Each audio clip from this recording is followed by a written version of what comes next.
Good evening. Welcome to our March 19th, 2024 City Council meeting. It is 7 p.m. Meeting is now in session. Tonight's invocation will be led by Pastor Doug Wilson from Bethany Church, and Mayor Pro Tem Wu will lead us in the Pledge of Allegiance. All rise.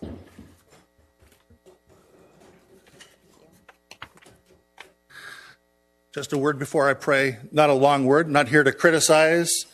I've known past city councils, much previous generations, much more closely, but I thought I'm not going to add a lot of value just opening in prayer, but I'll do that. But I just made a little card and asked our church on Sunday. I said, hey, I'm going to pray for the city council. I want to tell them that we're praying for them because I'm sure you need prayer for all kinds of things with the burden of leadership. So I thought, now you can know we'll be praying for you. If there's something specific we can do, let's do that. So would you join me as we pray? God, we're grateful that we're alive. We're grateful to be here. We're grateful for these people who have given so much of themselves to lead and to give direction to our city. We pray that you would protect them. We pray that you would give them good health. We pray you would take care and bless their families and their loved ones. We pray that you would guide them and give them your wisdom and insight as they dialogue about the best paths forward, and give them joy and civility as they dialogue together and interact with the public. We ask all this in the name of Jesus and in the power of the Holy Spirit. Amen. Amen. Put your right hand to your heart, face the flag. I pledge allegiance to the flag of the United States of America and to the republic for which it stands, one nation, under God, indivisible, with liberty and justice for all. Thank you, Pastor. Thank you, Pastor. Assistant City Clerk, roll call, please. Good evening, Mayor. Councilman Cantos? Here. Councilwoman Diaz? Here. Councilwoman Lopez Viado? Present. Mayor Pro Tem Wu? Yep. Mayor Calderon Tabatabai? Present. City Attorney, is there anything to be reported out of closed session? Nothing to report on, Mr. Mayor. Thank you. All right, so we will move on to presentation.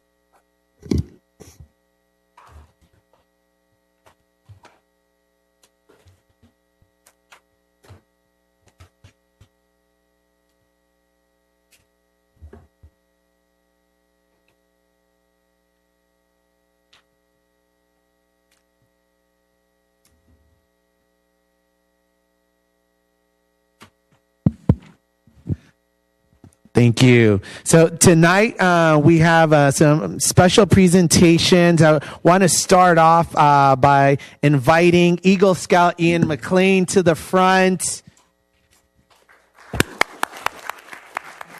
Yeah, for those of you who know, to make the rank of Eagle Scout is quite an accomplishment. Ian, and I'll speak a little bit about his project, wanted to bring honor and remembrance to the veteran community. To achieve this, he raised money to repress dog tags for the casualties of the Vietnam War that were from California. He had an original goal of raising $1,000 to repress 1,000 dog tags, and he reached that goal in March of 2023.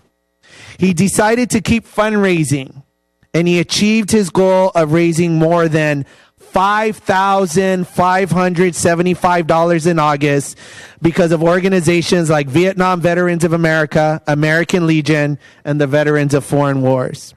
He went to events like the Memorial Day flag placement and Wreaths Across America at the Los Angeles National Cemetery, the 25th annual tribute to veterans and military families in Arcadia, the Pasadena Veterans Day event, the San Diego Veterans Day Parade, and so much more to have the public adopt these dog tags so that the fallen heroes could be remembered and honored. This project took him a year to complete and was quite an achievement.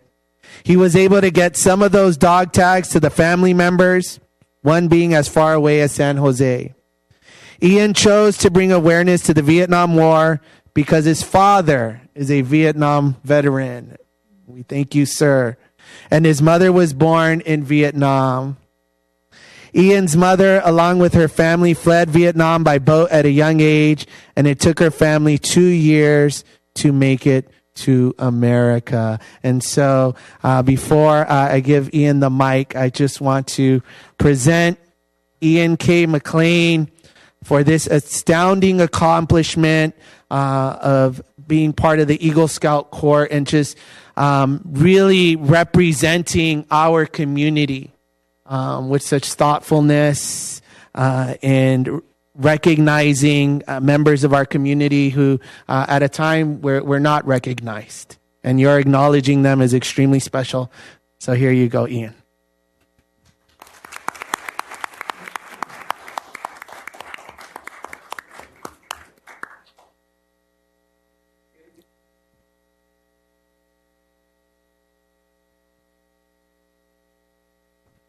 All right, so Ian, if you could share a little bit about your journey from Cub Scout to Eagle Scout and this project. Absolutely. So to go from Cub Scouts to actual scouting it's a big jump. It's very different. Cub Scouts, it's a lot more of, you're out there with your friends, other Cub Scouts having fun, and then the big change to scouting, which is you're doing all of these merit badges to try and get your Eagle, and there is a time stress. There is a time limit for when you need to be 18. That's the age where you can no longer do this stuff. So you want to be able to make it to Eagle Scout before getting that, and when you get all of the merit badges, you eventually have to do an Eagle Scout project. And so my project was chosen to be bringing back remembrance and honor towards the Vietnam vets that gave their life during the war. As there is a personal connection to it, there's also a communal connection to it, because I do know a lot of friends that lost some family members in the Vietnam War and also lost a lot of friends during the Vietnam War. So this brought a lot of happiness to me to be able to see people bring tears of joy to their face, and it made me very happy to see them that happy to be able to get their family members and friends dog tags. And as the friend in the top right picture, I went from all the way over here all the way down to San Diego to deliver that dog tag to him personally. That is his father's dog tags, and to be able to see him hold those, because he lost his father at a very young age, made me very happy, and to see him be able to cherish something that he has and to hold on to it, and as just a memory of his father. All right, if I can invite the family up here to take a photo. Oh, great question. How many badges? I don't have my sash with me, but I think roughly around 48. Wow. All right.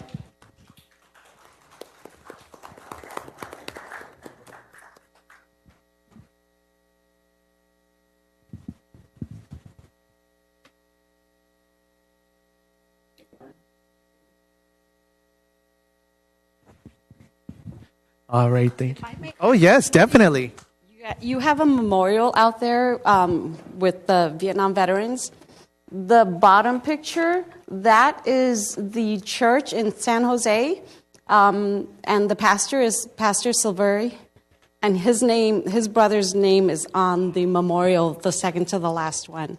Wow. So all of those names, we actually had their dog tags, and were able to get them remembered. Oh, thank you.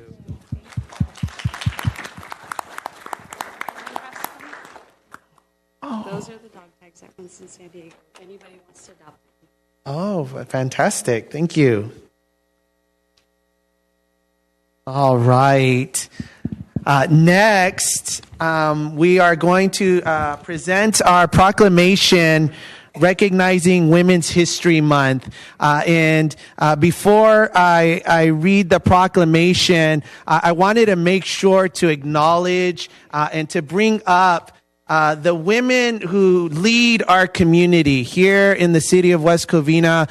We just have some wonderful leaders that lead our various departments and also lead us here on the city council. So I am going to invite all of them up front so I can go ahead and share the proclamation. So if I could have acting city manager Paulina Morales, assistant city manager Roxanne Lerma, finance and human resources and risk management director Stephanie Sikama, assistant city clerk Lisa Sherrick, councilwoman Letty Lopez Viado, and councilwoman Rosario Diaz. And I do not see, but I want to acknowledge her, treasurer Colleen Rosati. So, okay, so yes, thank you.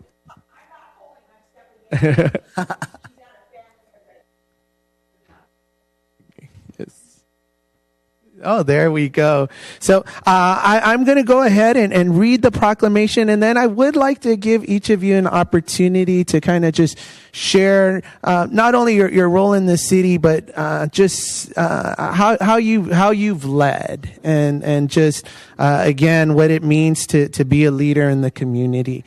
So our proclamation, Women's History Month, March 2024. Whereas women bring a broad and profound diversity of lived experiences and expertise to all aspects of civic, economic, cultural, and social development throughout our state in countless recorded and unrecorded ways.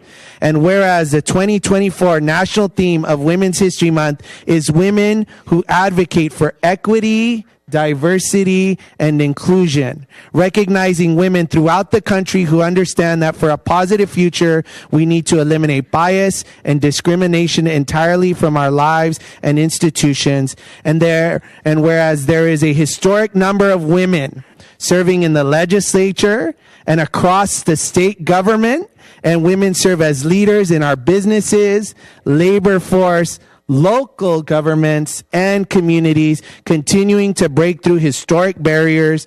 And whereas we honor women from the suffrage movement, as well as the women who have continued to provide both healing and hope throughout history, and whereas women continue to break barriers, shatter ceilings, build ladders, connect bridges, and make history in seen and unseen ways every single day. Now, therefore, I, Brian Calderon Tabatabai, Mayor of the City of West Covina, on behalf of the entire City Council, do hereby proclaim the month of March 2024 Women's History Month. So we.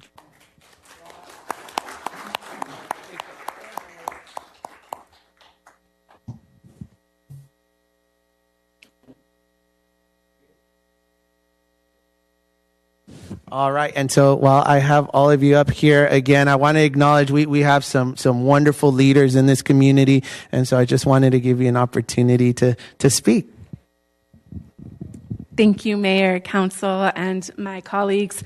I would like to say that it is a great honor to serve with the women I do here in the city of West Covina. We're a good group, we're a strong group, and we support each other every day, and it's really wonderful. Thank you, Mayor. I have to say it has been an honor to be a councilwoman and a centennial mayor for the city of West Covina.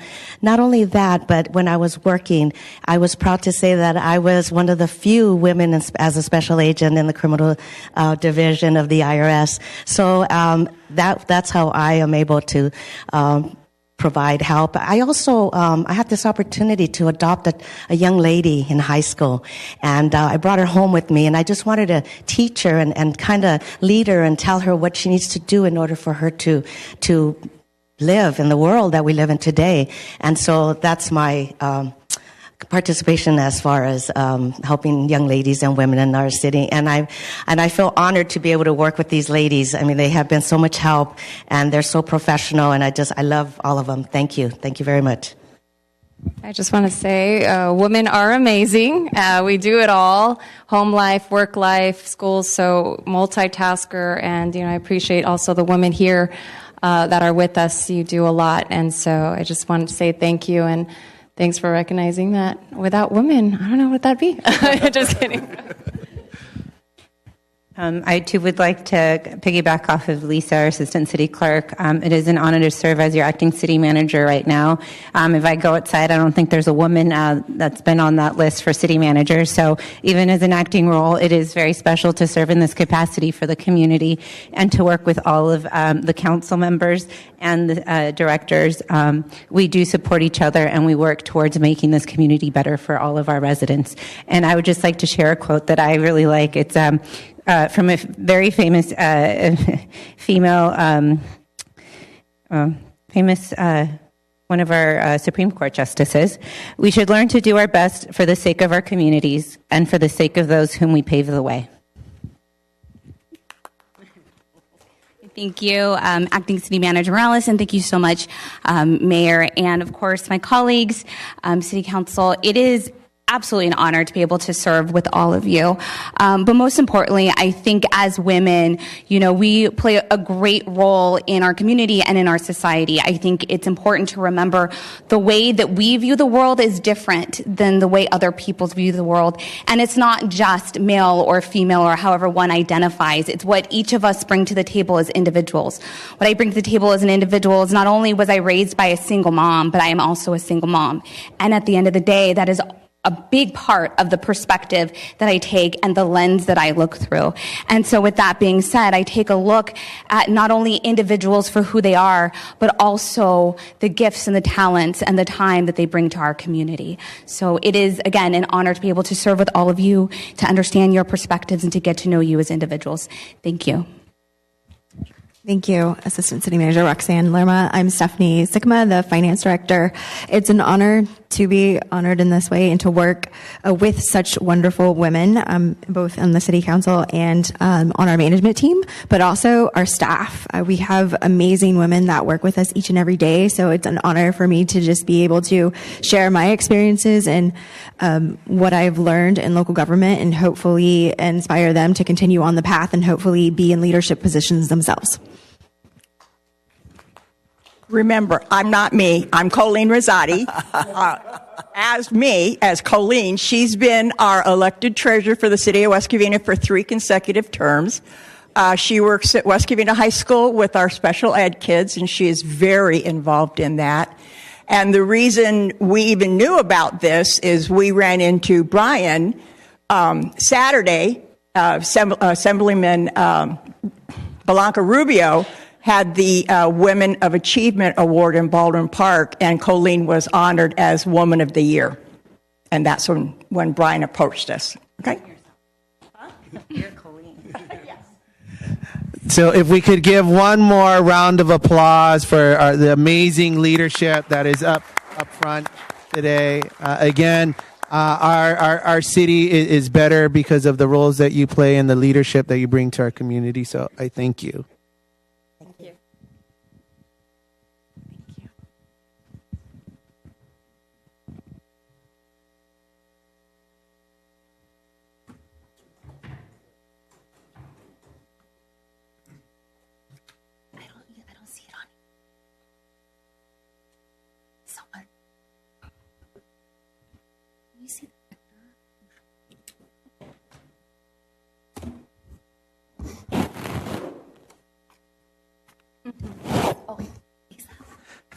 Okay, now I'd like to invite another female leader. If I can invite Anaí Nedina Diaz to the front. Tonight we have a presentation by Anaí Nedina Diaz providing an update on vector control. Thank you so much.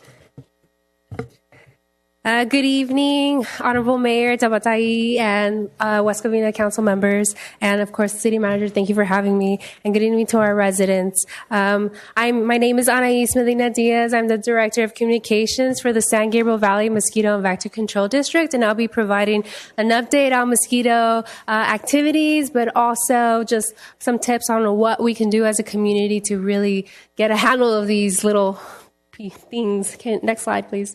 So a little very briefly about our vector control district. We are a special district. We are 1 in 5, and we serve primarily the San Gabriel Valley, for the exception of San Marino, and which is about 1.5 million residents, and we have 37 full-time employees.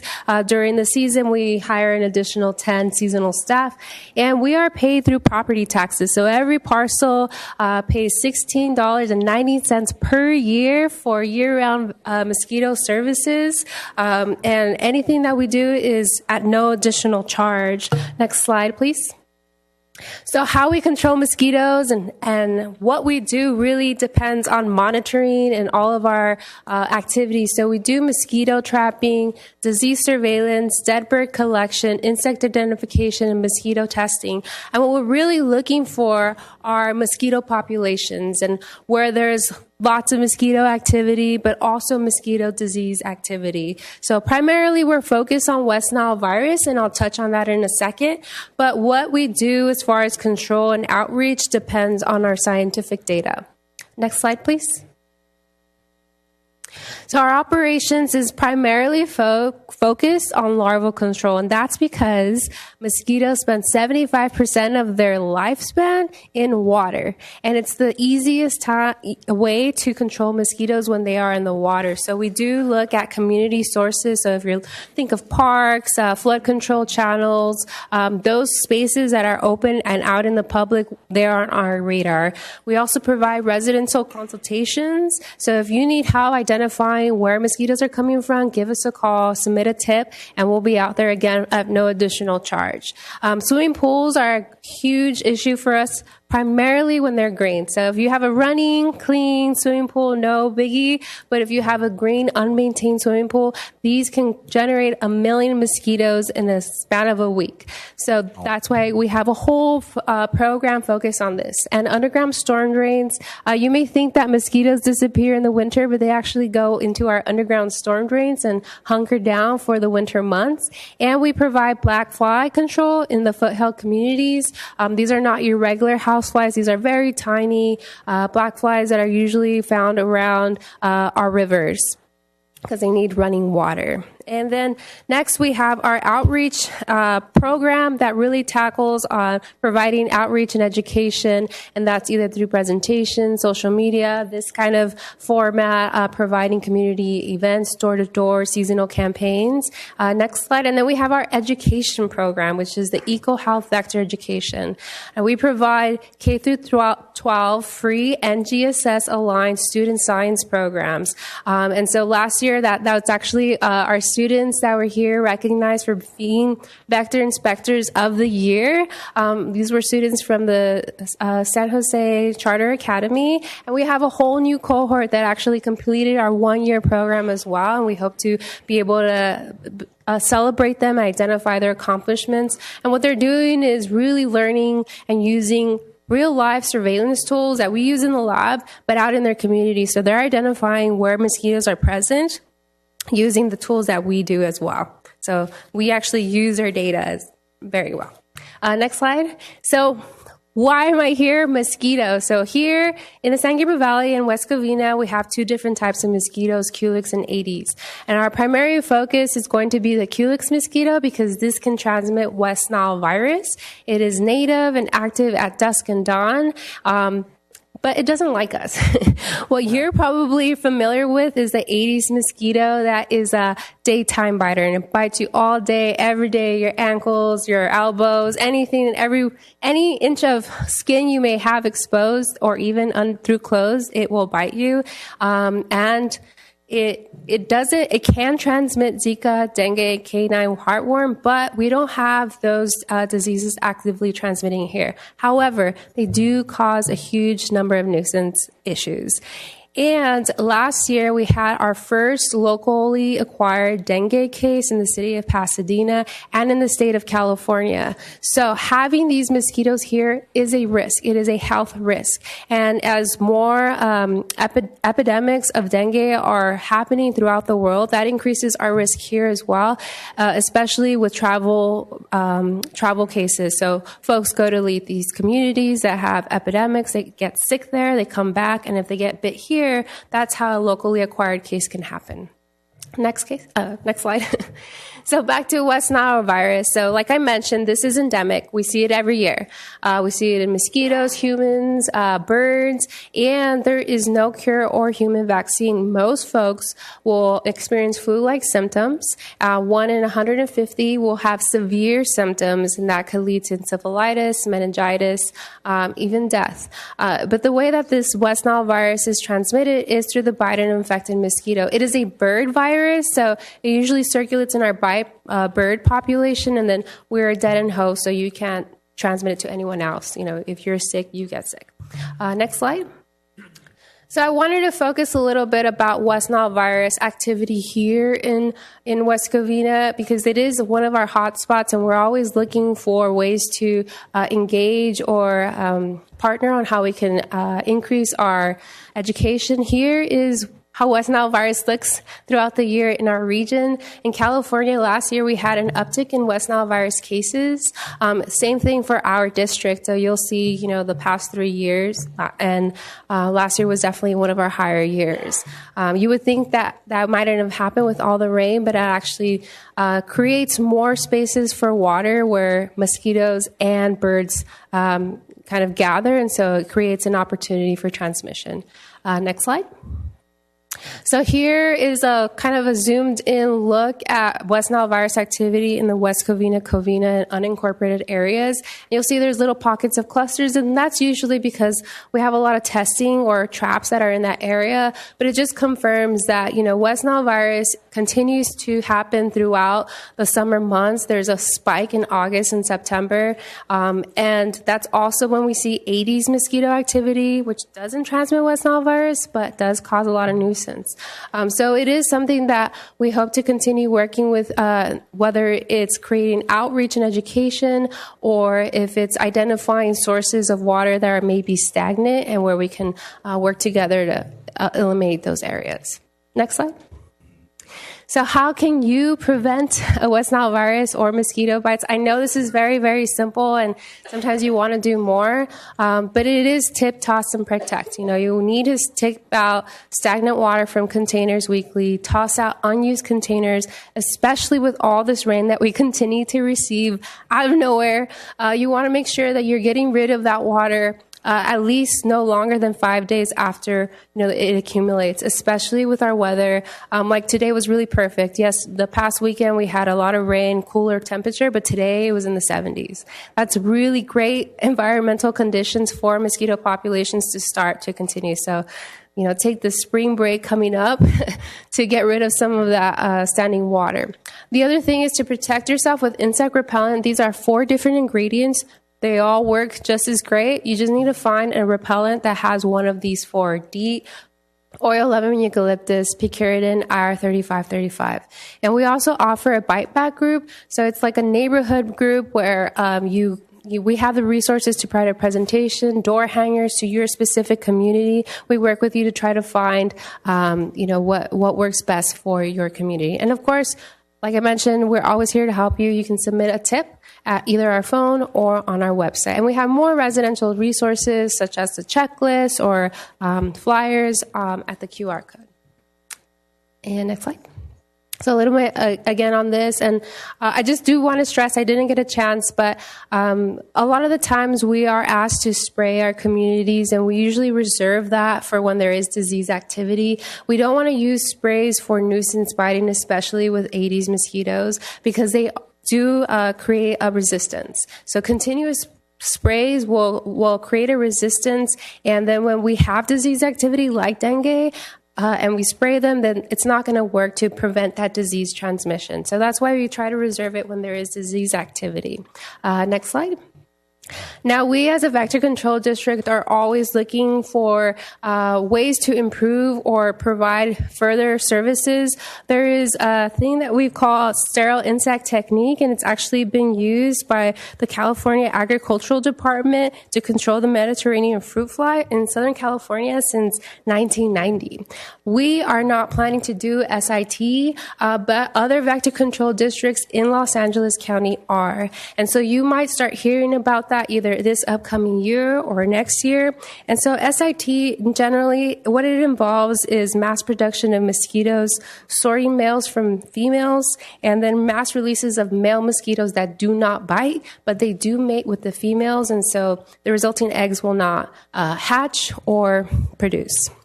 And so you might hear about that, and if you have any questions, please feel free to reach out to us, although we are not doing any releases. And next slide, please. And that's it. And if you have any questions, I'd be happy to answer them. But again, we're here as a partner and a resource for your residents. Mayor Pro Tem Wu. Thank you, Mr. Mayor. Okay, and I remember 20, 30 years ago, you can open the window, okay, and the fresh air, and you worry about fly, but you don't worry about mosquito, okay. And now I receive almost weekly the resident during the summertime, springtime, they're complaining about totally out of control of a mosquito. And when you walk on the street, no matter it's a north side or a far south, we all share the same thing: is major infestation of the mosquito. And even myself, I want to go out of my house, I have to spread the bug spread. Otherwise, I will be bit by all places. Why this 20 years it changed? We have so much of a population increase, mosquito. How can we help our residents? I know about the waters and this and that we want to control, but during the summertime it's pretty dry, okay, and you don't even find any water, but this mosquito still the places. Possible sprinkler or something. And anyway, the county can help us, okay, on your department to see how we can reduce the population so people can enjoy the outside rather than get bit all the time. Yeah, those are all great questions. So for the reason of, mosquito infestations now, so the Aedes mosquito has been in our area for decades, but back in 2011 was really when we found that they started actually adapting to our environment. They really need human subtropical climates to continue propagating or, continue growing. And so what we are doing as residents in the San Gabriel Valley, we're kind of creating these microclimates in our own yard. So to your point of like sprinklers and all that stuff, as we, water our lawns or our plants, we're creating like sources of water, right? Like my parents actually live in West Covina, so I get bit up all the time. Yeah. And even I like that tell them like, hey, you have this bird bath here, has water you need to get rid of. You have this, old tire that also holds water you need to get rid of. So there are all these little locations that hold up to a spoonful of water. That is all they need to breed hundreds of mosquitoes. So that's what we're dealing with. And so all of our tactics and our strategies are excellent at controlling our native Culex mosquito because they prefer larger sources of water. But this Aedes mosquito is a container breeder. And so, again, they only need a small source of water to just have hundreds and hundreds of mosquitoes. So to your point, what can we do? Right now, what we can offer is a consultation. And so, again, free, no additional charge. We'll go out to your home. We'll try to find the source. Sometimes you might think, oh, it's a flood control channel running behind my house or my neighbor who has a pond. But sometimes it's a plant propagating that you might have forgot about. That is the source. So we're here as a resource to find those locations, to find solutions for you, and to the Bite Pack champion as well. These Aedes mosquitoes don't fly any more than 150 yards. If you or any of your residents are getting bit aggressively, it's most likely their house, their property, or the properties right next to them. So that's how small you need to look, just in those areas. It's not a mass location. They're not everywhere. Their flight span is very, very short. So the location of their source is very near you. Yes. Councilman Cantos. Thank you for your presentation. Are there any pet-friendly pesticides of some sort that you'd recommend that we can put around that we mix with water so that way they drink it and the mosquitoes die? Or are there? Because I've heard of that. My neighbor actually, but I didn't know how useful or effective that is. And the second question is, you have a lot of ground to cover with just even West Covina alone. Are there efforts to recruit other people within different cities to sort of help at a grassroots level to inspect and look around and try to find the problem, so that way we can all be a part of actively inspecting places in addition to your coming out to look at our various residents? Yes, so for the first question, pesticides. So we, as a vector control district, also focus on larvicides. Again, we look at pesticides that can be in water that are not harmful to other animals or insects or birds. So what we focus on are pesticides that have BTI. And BTI is a naturally occurring bacteria that is found in soil, and it's very, very target specific to mosquito larvae, which is what we're trying to address. Now, what can residents get? There's actually a product, and this is in no way an endorsement, but if you go to your local hardware store, there is a thing called mosquito bits or mosquito dunks. And so these pesticides are dropped in water, and they have BTI in them, and they have either a slow release, but that's what you can do for these larger sources of water that you can't move, like a rain barrel that you might have that is not covered correctly, or a pond that doesn't have water running all the time. Those are things that you can do. We also provide mosquito fish, and mosquito fish is a biological way to control mosquito larvae, again, free of or no additional charge, and all you need to do is give us a call. We have to inspect the source to see if it's, a good place for our mosquito fish, but that's another way that you can control them. And then as far as a grassroots level, so our district and other vector control districts are always trying to prepare for the next, outbreak. So a few years ago in 2015, there was a Zika somewhat outbreak here. And so what we as vector control districts did was partner with Los Angeles County Department of Public Health and the Emergency Volunteer Corps to sort of do these simulations of what would happen when there is an outbreak and how we can conduct, these larger scale door-to-door campaigns and inspections, so that if there is something like this to happen again, we are prepared and we can activate quickly in a timely manner. But as far as a reoccurring sort of everyday campaign, like I mentioned, we have the Bike Back Champion, which is supposed to be more of a grassroots approach to each community, because each community is very different. Some have HOAs, some have multifamily homes. And so finding folks who are in these communities that are really interested in making a difference, they can sign up, and we can, again, provide or guide them in how to provide the best education that meets their community needs. Thank you. Mm-hmm. Anyone else? Okay. Thank you so much, Anaí, for the presentation. Thank you so much for having me. All right. Now for our city manager's report, which will be given by our acting city manager, Paulina Morales. Thank you. Good evening, Mayor and council members. Okay, perfect. We have it up. So tonight's report's going to be a little long, so please bear with me. So the first one, we just kind of wanted to give an overview of our third annual Spring Festival, so we can get that up.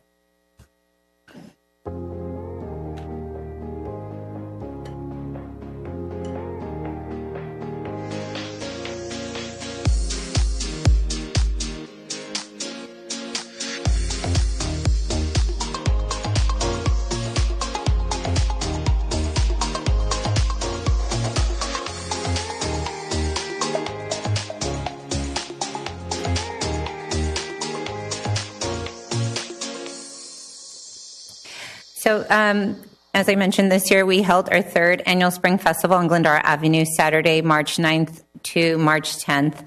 And the event featured food, retail vendors, DJ, live entertainment, and a beer garden and attractions and a carnival. This year's entertainment included a lineup of school, youth groups, community organization, cultural performances, and headliners by Queen Legion, a Queen tribute band, and Stone Soul, a Motown hits band on Sunday. And of course, DJ Phil was also joined our celebration in DJing the event. So we're very grateful for all of the performers that came, and we hope that our residents will look forward to next year's event. And we look forward to inviting more performers to join us next year and continue this wonderful tradition of the Spring Festival in West Covina. Next item is we had announced, I think it was in November, when the council, next page, it was approved where we increased the scope of landscaping services for the landscape maintenance districts. And so we started with Woodgrove Park, and we are now moving on to Shadow Oak Park. I know that some of that process is, as we had indicated, it is creating some bare locations in our landscape maintenance districts. We're asking that our residents be patient with us as we do clean up. Some of these areas have not been touched for many, many years. I don't know the last time that we did a major cleanup to this extent. And so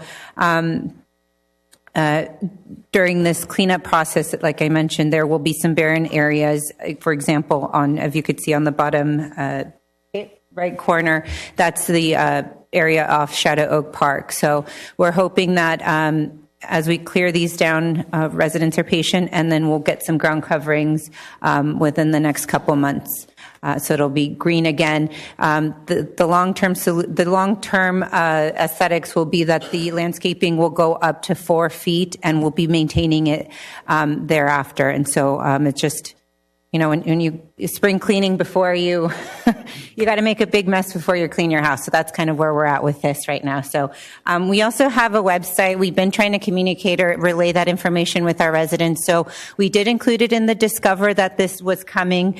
We did do social media push for our community members. And we also created a web page on our website that's specific to the LMDs. So you could see on the GIS map, the LMDs. Did you go to the page, not the map, Karen? The LMD page. So she pulls it up. It does contain the same information, and this way we're trying to be very transparent with our residents as to what's going on in the LMDs.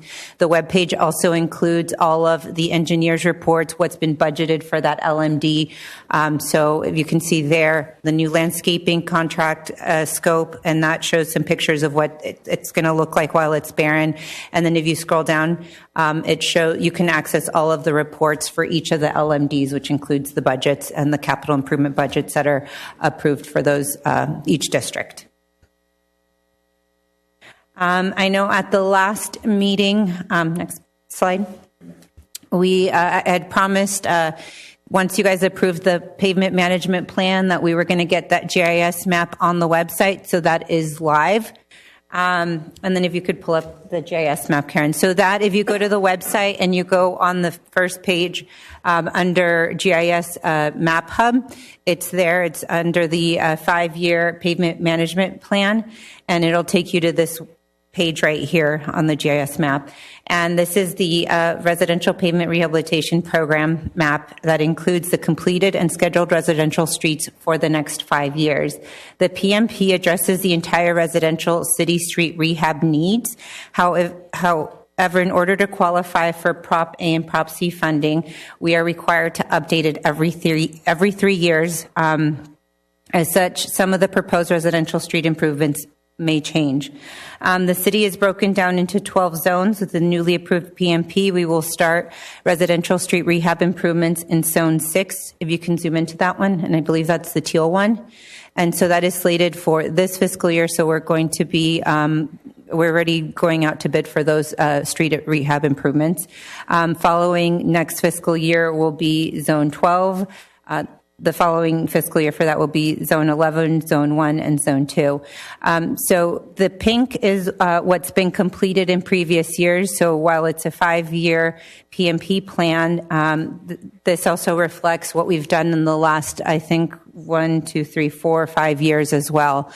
So it shows when the street was last paved in pink per zone, and then the proposed street rehab is in green. And so this is accessible to all of our residents. And once you click on it, Karen, you can click on it, it will show you what kind of improvement was done to that specific street. And so we're hoping that this, like I said, we're trying to be more transparent and share this information with our residents. So this is all accessible on our website.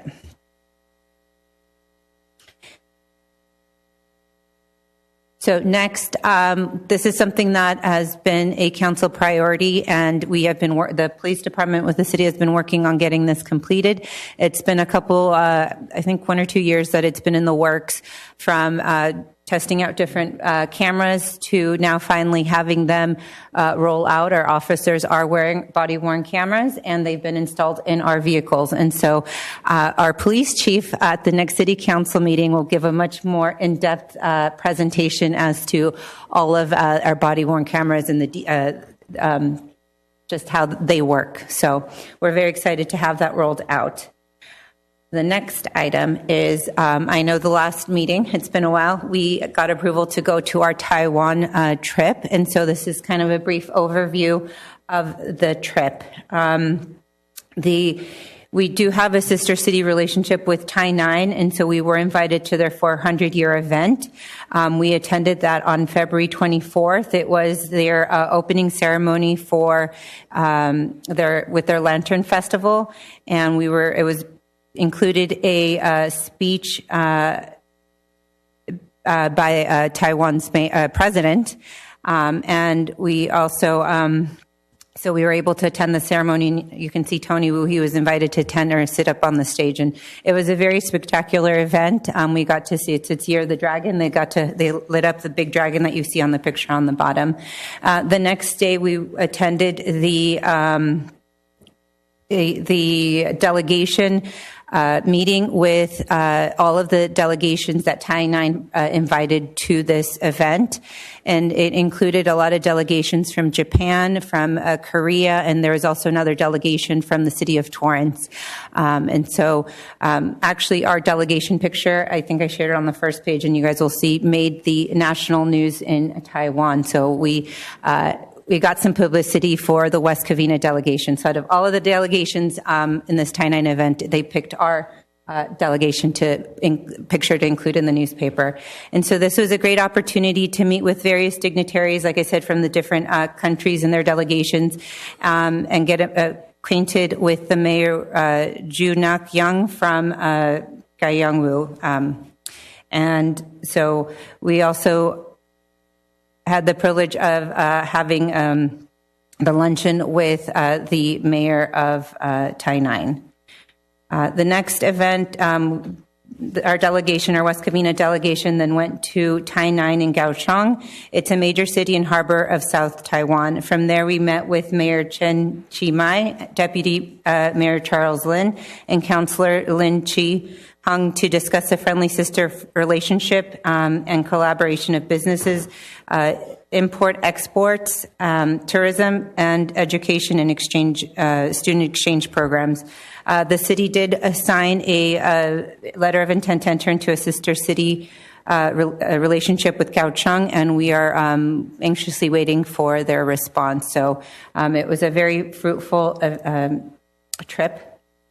Next, still in Kaohsiung, we went to the City Marine Bureau to understand more about the industries, merchandises, and operations. They've also been recognized, or they are recognized as the third busiest harbor and currently number 5th in the world as the largest yacht manufacturer, and they're looking to improve or make themselves more competitive in the yacht industry.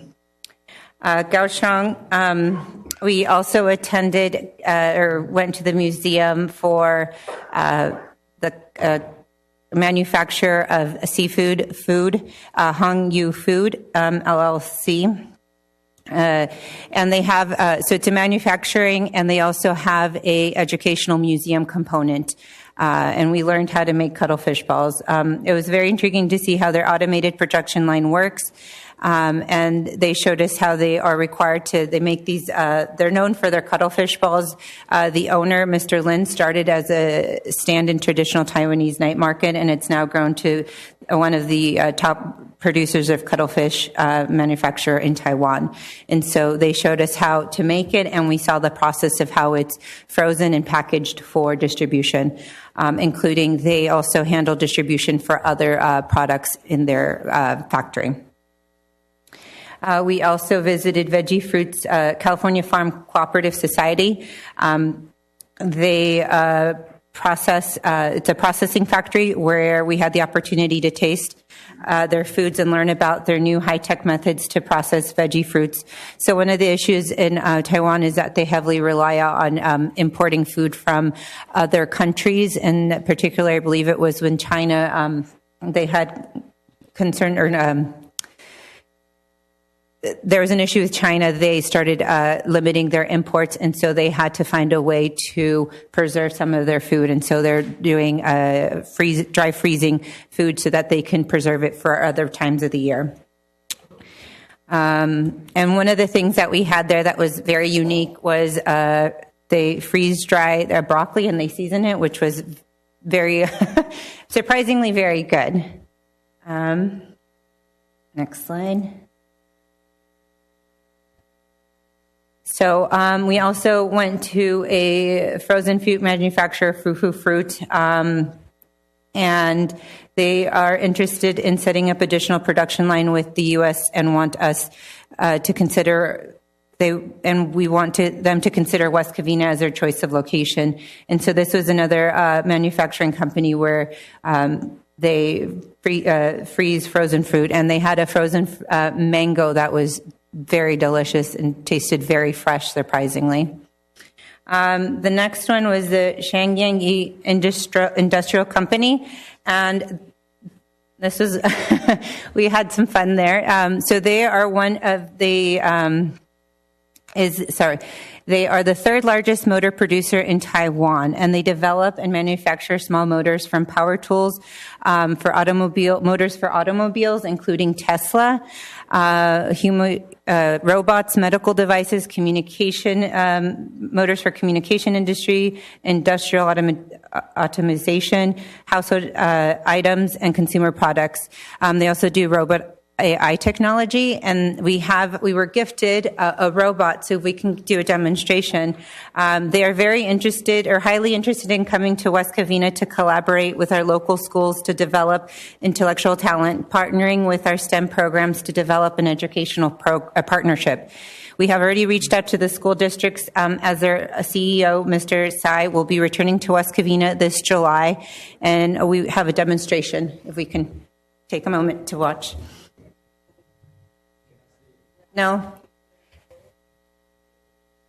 It's slanted, yeah.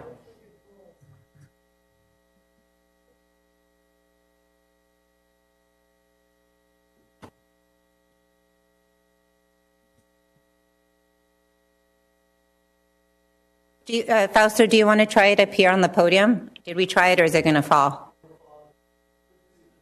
Oh, if you can just show it off.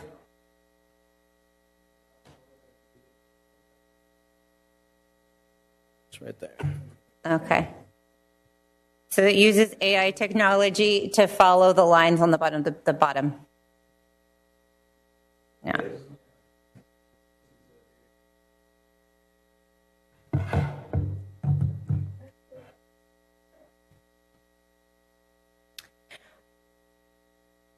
Next, we met with the former mayor of Taipei City, Ko Wen-ji, who also happened to be a recent presidential candidate for the Taiwan presidential election in 2024.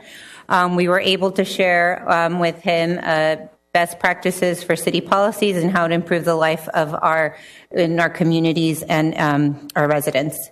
We also had the honor of meeting with Hans Kayot, who's the Deputy Director General of the Ministry of Foreign Affairs, Republic of China, Taiwan, and he represents the Department of North American Affairs, to discuss the cooperation between West Covina and Taiwan, and also the collaboration between West Covina and Taiwanese cities for investment, business, tourism, education, and student exchange programs.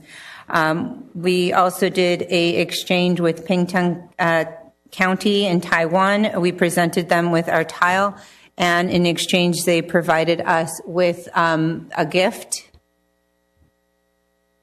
And so he brings it up. So during our trip, the West Covina delegation was able to garner media attention nationwide in Taiwan. This was great promotion for our city at a national level in another country. And so it was, next slide. this is some of the media coverage that we got, including the West Covina Examiner that did an article on the trip. And so it was a very fruitful, very productive trip, very jam-packed. We had a lot of meetings. And so we are glad to be back, but it was, like I said, fruitful and productive trip. Next is some upcoming events. I know this month has been very, very busy. We've had a lot of opening ceremonies for our leagues. This weekend we have the Easter Extravaganza, March 23rd. So we'll be doing it at Cortez Park and at Del Norte Park. So 9:30 at Cortez Park and 10:30 a.m. at Del Norte Park. So we hope to see everyone there with their Easter egg baskets ready. And then the next event will be April 27th at West Covina Civic Center, and I did want to include that we have 2 items that I want to make sure we mention. We have a quarterly district meeting with Councilmember Cantos.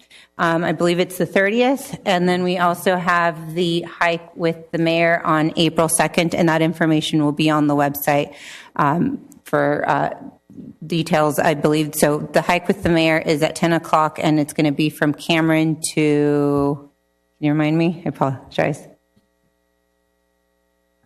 I think Cortez, right? Yeah. It ends at Cortez. And so that'll be on our website. And I think that concludes my city manager's report. Okay, thank you. We will now move to oral communications. If anyone would like to address the council, please fill out an orange speaker card and submit it to the assistant city clerk. When you hear your name being called, please start lining up in the center row. The timer will start when your name is called to speak. Assistant city clerk, how many speakers do we have tonight? 22, Mayor. All right. So in the interest of time, I would like to set the speaking time to 3 minutes. Do I have a consensus? Okay. Our first speaker is Angie Gillingham, followed by Valerie Munoz, followed by John Shoemaker. Good evening. I wish to thank the mayor for bringing forth the subject of the long ongoing discussion of the creation of the West Covina Health. The staff report continues to recycle the same info on costs that cannot be given to the public due to the state has not provided information back to the city, so they can't begin to establish its own health department. The report suggests fees and grants will be needed if and when this boondoggle project does ever see the light of day. We have asked who is paying Dr. Basil. We now read that Dr. Basil is potentially being paid under the TransTech contract with the city.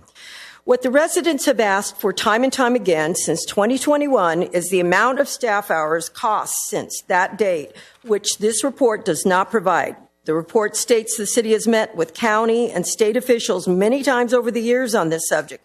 That equates to hours and time that could have been provided here in this report. Why is it not being accounted for? But again, the residents' requests have been ignored. Lastly, the staff report criticizes the county and state as not being prudent. Just when has a city exercised being prudent? Thank you. Valerie Munoz, followed by John Shoemaker, followed by Brian Jopes. Good evening, Honorable Mayor and City Council. I'm Valerie Munoz, Council Member for the City of La Puente and your representative on the San Gabriel Basin Water Quality Authority. I just wanted today to bring just a general information in regards to support letters that our agency is requesting from any council members and cities in regards to appropriation funds from the federal government for funding elements. I did provide a copy of that for all of council. I know I spoke with Mayor and Councilmember Cantos more recently in regards to this topic as well. So as we all know, the San Gabriel Basin Water Quality Authority has a longstanding efforts to clean up contaminated groundwater in the San Gabriel Basin, including City of West Covina. And the EPA has designated majority portions to the agency regarding water cleanup efforts. So in 2001, Congress established the San Gabriel Basin Restoration Fund, and this is an interest-bearing account which was established to reimburse the Water Quality Authority and the Central Basin Municipal Water District to design and to treat water in the San Gabriel Valley. So a lot of the questions I've had is, well, what happens to that money? Well, only the Water Quality Authority and the Central Basin are able to allocate those funds federally to continue the water cleanup in the area. So it's our goal to get support letters from cities so that our congressional leaders can see the importance of ensuring that we get those fundings in an appropriate manner so we can continue the cleanup efforts in the basin. As you know, the basin provides 90% of drinking water supplied over 1.4 million residents, and some contamination removed over the years is what we use these fundings for. Without these funding, water rates may rise, and our goal is to ensure that disadvantaged communities don't see that on their water bills. So by asking for the funding that has already been allocated to the agencies since 2001, that we're able to get those monies in ample time. So I know I only have a little bit of time left, so thank you so much. And I really hope that the City of West Covina and council members or council as a whole would be willing to send a support letter on behalf to show support for the Water Quality Authority. Thank you. Thank you. Real quick before our next speaker, I just want to make it clear, during public comment or actually any comment, if you want to have a conversation, please have it upstairs. We have a live feed, and then you can come back in because sometimes the echo makes it difficult to hear the speaker if there's any little conversation. So again, we have a live feed up in the other room. So if you do need to have a conversation, please have it up there, and then you can re-enter. Thank you. Appreciate it. All right, next speaker. John Shoemaker, followed by Brian Jobs, followed by R. Robinson. One member of our city council, Tony Wu, who's the subject of a recall, is very good at demanding accountability. County comes up here and talks about the library, and he's demanding accountability if you don't open it. When TransTech was in here one time, he was demanding accountability, and they would get fired if they didn't do certain things.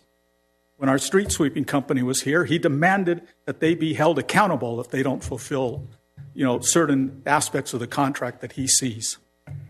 What's great to see is the voters in District 5 are starting the process to hold Tony Wu accountable since he won't do it himself.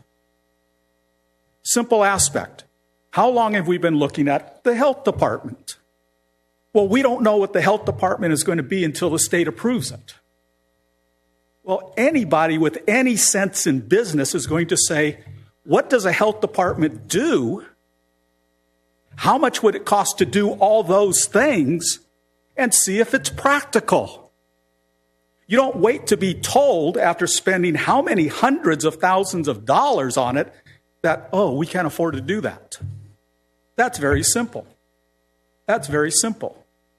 But he doesn't seem to quite understand that. What is it? The movie with Robert I went blank. Cool Hand Luke. We seem to have a failure to communicate, and that's him. Paul Newman. It's just amazing how you can do that.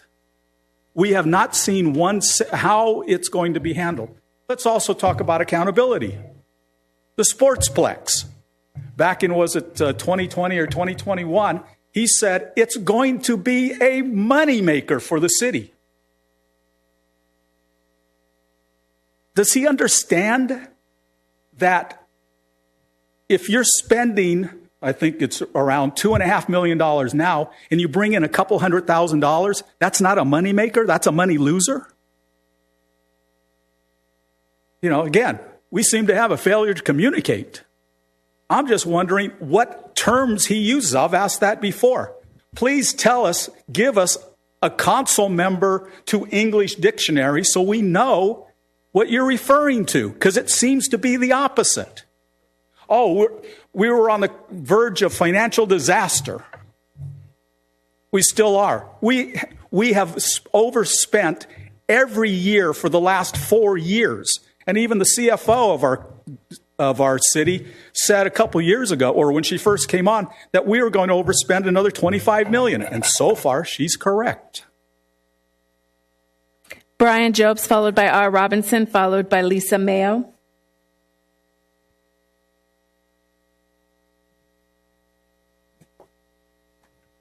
Good evening. It's been a while. Good to be back in council chambers. I'm Brian Jobst. I'm a 35-year resident of West Covina. I am here to talk this evening about the recall of you, Mr. Wu. Mr. Wu, at the last city council meeting, you blamed the assistant city clerk. Lady, right here, Lisa Schrick, you blamed her. You said she's the reason you did not respond to the recall notice that you were served with. Mr. Wu, a photograph of you receiving that recall notice was published in the newspaper. The notice that was placed into your hand said you had 7 days to respond to it. All you had to do was read the notice. Reading that notice was, never has been, and never will be the city clerk's responsibility. It's the responsibility of the person that's served with the recall notice. Make no mistake, Mr. Wu. You are going to be recalled. When that happens, you're going to get very angry. It's one of the things you do best, you get angry. And then you're going to blame everyone for your recall except for the very person that is responsible for your mess. You. Those of you here in council chambers, those of you watching on TV, those of you online, go to TonyWuRecall.com. That's TonyWuRecall.com. Thank you and good evening. R. Robinson, followed by Lisa Mayo, followed by Rafael Castellon.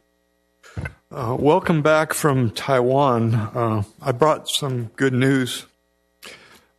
Signs of the great global COVID scam crumbling continue to emerge. The latest major event, hardly reported by the legacy media propagandists, is a Florida Supreme Court case number SC-24. It was electronically filed on March 3rd. The Florida Supreme Court has an emergency petition for a writ of mandate. The petitioner is Dr. Joseph Sansone versus Governor Ron DeSantis and State Attorney General Ashley Moody, respondents. The entire 74-page petition can be found online. I'll explain the writ and the case arguments. One seeking a writ of mandate must demonstrate a clear legal right to the performance of a clear legal duty by a public officer, and that no other remedies are available. Mandamus is used to compel the exercise of ministerial duties, which are defined as duties positively imposed by law to be performed at a time and in a manner or upon conditions which are specifically designated by the law itself.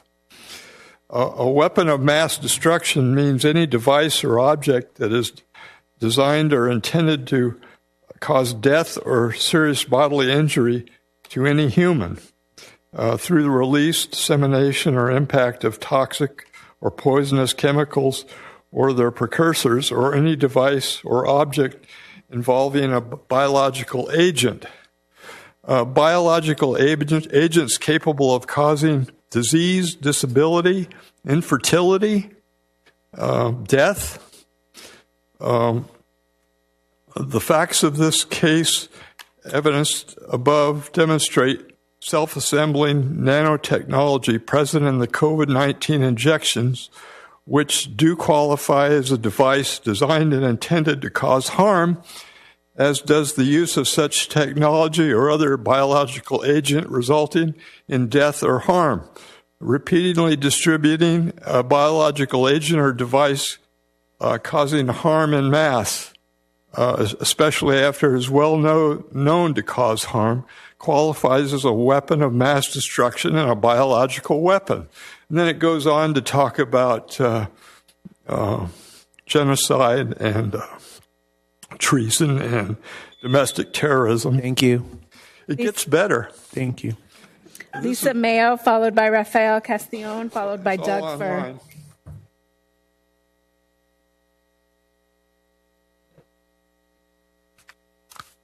Hello, Mayor. Mayor Pro Tem. I'm not even going to mention your name because I don't want to waste my time. But anyway, good to see you. Okay, I want to talk to you about something very serious. My mail has been stolen several times.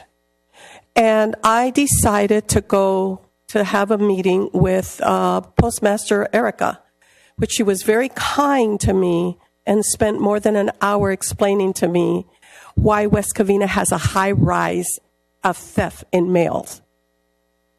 So I asked her to help me to come up with what we can do as a community to avoid this, because it's a very serious problem in West Covina. Unless you've got a lock and key or a P.O. box, your mail will be stolen. This is what I got from her. Each year, Americans trust the U.S. Postal Service with billions of dollars in packages, and the vast majority of those arrive safely at their intended destination. But there are always thieves who will target the mail. Postal inspectors investigate these crimes and arrest thousands of mail and package thieves each year. Still, there are extra steps you can take to ensure your mail arrives safely at your destination. One of them is promptly pick up your mail. Number 2, inquire about overdue mail. Don't send cash. Arrange for prompt pickup. Use hold on pickup. Request signature confirmation. And last, file a change of address. This isn't working that well. So I asked her what other things we can do. She said, go to the mailpostal.com and get a new mailbox with a key. I have video cameras in my home. I live in a cul-de-sac. I turn my mailbox around, hoping that I could catch the thieves. I have video cameras, and I could then show that to the police. Well, they're smarter than that. I happened to find a woman that I happened to see her down the street in this car. All of a sudden, she's in my cul-de-sac, and she's not parking anywhere. I looked at her. I gave her the Chicago stare, of course, coming from Chicago. And then she figured out that I was actually looking at her. Then she pretended to be looking at her tire. We have to be aware as a community. So I brought this along, and I'm going to put that out there, but I really would love for this to be posted in our website so that there could be something about this, because this is very serious. I mean, they are actually even stealing the mail from the mailman. If he parks and walks around, they come to the back and take out the mail. Rafael Castillon, followed by Doug Fur, followed by Matthew Smith. Greetings. I'm here to talk about these homes that are popping up, these group homes that are popping up in West Covina. There's 2 of them in my street. I live on Delhaven, down the street from you. Since these homes came into my neighborhood, there's been a proliferation of drug paraphernalia found in the streets, empty liquor bottles. It's supposed to be a sober living home, but I don't think anybody's sober in that home. We recently just found out that it's not just a sober living home, but there's a convicted sexual predator, a child molester. He was convicted of repeatedly assaulting one individual, and he's in this home. No one's regulating this. That home has been converted into this maze. One of our neighbors, one of my friends, was in that home, and that 4-bedroom dwelling has been converted into this maze of cubicles where they've got multiple individuals in there. Can we hold the owners accountable? It's a corporation that owns these homes, and they're obviously subletting them out to the state. The state gives them a nice fat checks, and no one's watching these guys. I've had people from that home come to my house, ask me if I'd be willing to accept packages that are sent to them. These guys are brazen. Now, mind you, if you come to my house, I'm not a very nice guy. I love my neighbors, but I don't like strangers. I was not polite, and they kept coming back to the point where I had to physically threaten them to get off my property. I was not going to call the police. I was going to call an ambulance. And they kept coming. These are the people that are moving in and out of these group homes. I've got 2 of them on my block. I live half a block from West Cove Elementary. My son goes there. His next door neighbor has a 4-year-old little girl, and he's scared. We can't have these group homes in West Covina and maintain. We can't be West Covina if this is what we're allowing to happen. I'm not interested in budgets. I'm not interested in politics. I'm interested in kids being able to walk in the streets. I'm interested in not having to feel like I have to carry around my CCW everywhere I go. That's what I'm interested in. One thing you can do, hire more cops. Cut whatever you have to cut. All politics aside, we need more police. We do. I was so happy to see that we got 1 new officer. I clapped and I said, good, where's the other 39 we need? Everyone here knows we need more cops. We are... Rafael. Can we have Mayor Pro Tem Wu? Yeah, can we have our chief to talk to you? You can have the chief around. Sure. Okay, yeah. Would you please? Okay, thank you. Doug Ford, followed by Matthew Smith, followed by Yasmin Cardona. Hello, City of West Covina staff and council. My name is Doug Ford. I live in this awesome city, own businesses in this awesome city, and I love this city. As many of you know, I've been asking for updates for outdoor dining for over a year now. Ms. Morales' last meeting said that development code was getting updated and that it was approved at the last meeting. It was 2519 from what I understand. I went through the 311 pages document and I could find 2 items related to outdoor dining, section 5-K that stated new section for outdoor dining, including not requiring parking for the first 500 square feet of outdoor dining. And section 5-L said add design requirements for outdoor dining. Can you tell me if these are what you guys were talking about and what was changed? Or did I miss something in the other 310 pages? And can you reference that page number for me, please? Also, I finally got an email from Ms. Burns after 6 months, the planning manager, today at 4 p.m., stating that they're still waiting for a survey. It makes 0 sense to waste city money to get a survey on a parking lot that this city knows that you guys already own. I went and looked at the plot maps for my buildings that are there, and I see the lot lines. The city already knows you own the parking lot. Why are we wasting money on a survey? If we do want to waste money on a survey because you want to find something else out, why does it take 6 months to get it? The city owns the parking lot. I don't understand why the city's wasting money on survey. Also, regarding tonight's agenda, item number 9, Health Department. I have major concerns. The city should not be running a health department, affecting all big and small restaurants, retirement homes, hospitals, schools, convenience stores, especially when it takes over a year to discuss our outdoor dining. There are plenty of other items that this council can do, including neighborhoods, traffic flow that need to be addressed. The city can't even run its own 911 department anymore, and we want to run a health department? I don't think so. Thank you. If we can hold on to fix the...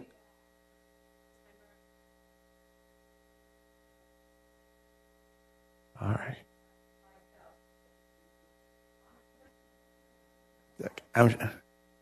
I'm sure she's prepared.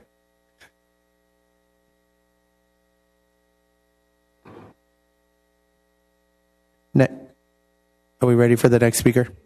Yes.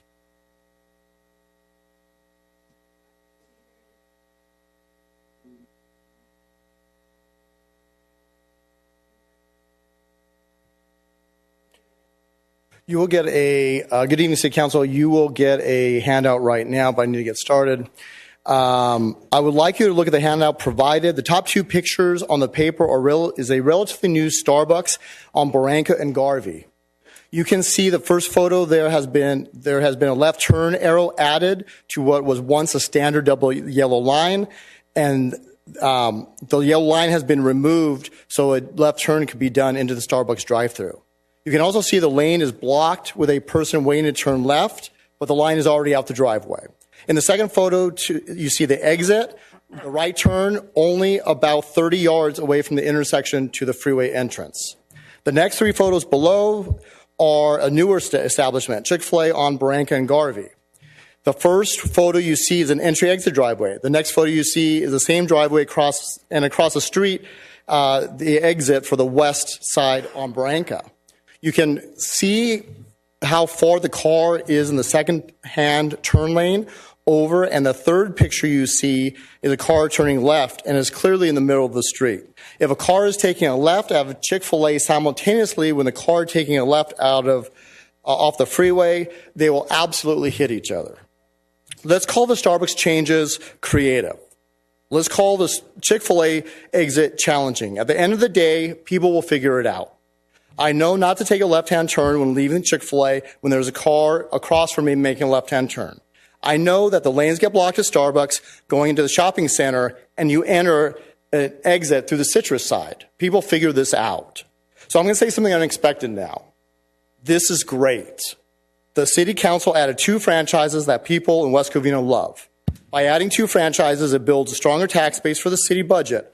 I would also speculate that the apartments and housing in the nearby area provide 50% or more of the employees or residents that work at these 2 establishments. This is good work. I know that small local restaurants are not big franchises, but we give tax dollars and create local jobs. We once again ask for some kind of answer from City Council that they are interested or not interested in assisting local restaurants with an easier process for outdoor dining.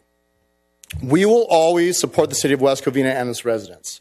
Have no desire to change that no matter what your decision is regarding outdoor dining.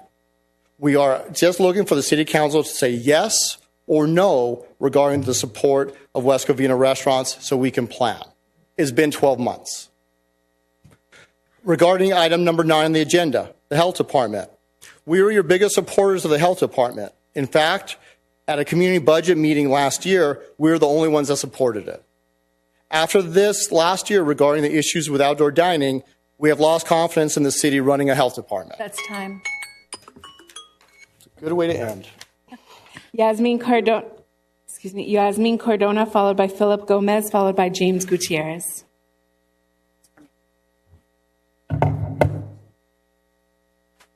Thank you, Mayor Tabatabai, Calderon, and members of the West Covina City Council for your time and everything you do for our community. As an educator, I want to firstly apologize for not fully educating the City Council on the genocide that is currently occurring in Palestine at the last meeting and how this affects constituents locally. I thank Mayor Bryan for your courage and in moving to agendize the ceasefire resolution and pray that a second member seconds the motion so all our city council members have an opportunity to vote on the resolution now. This also helps your constituents make an informed decision about who addresses matters that are of grave concern to our community. I'm proud to share that our SoCal for a Ceasefire collective successfully passed a ceasefire resolution in Pomona in January. Yesterday, all 7 Pasadena City Council members unanimously voted to adopt a ceasefire resolution, making this the 77th city to do so.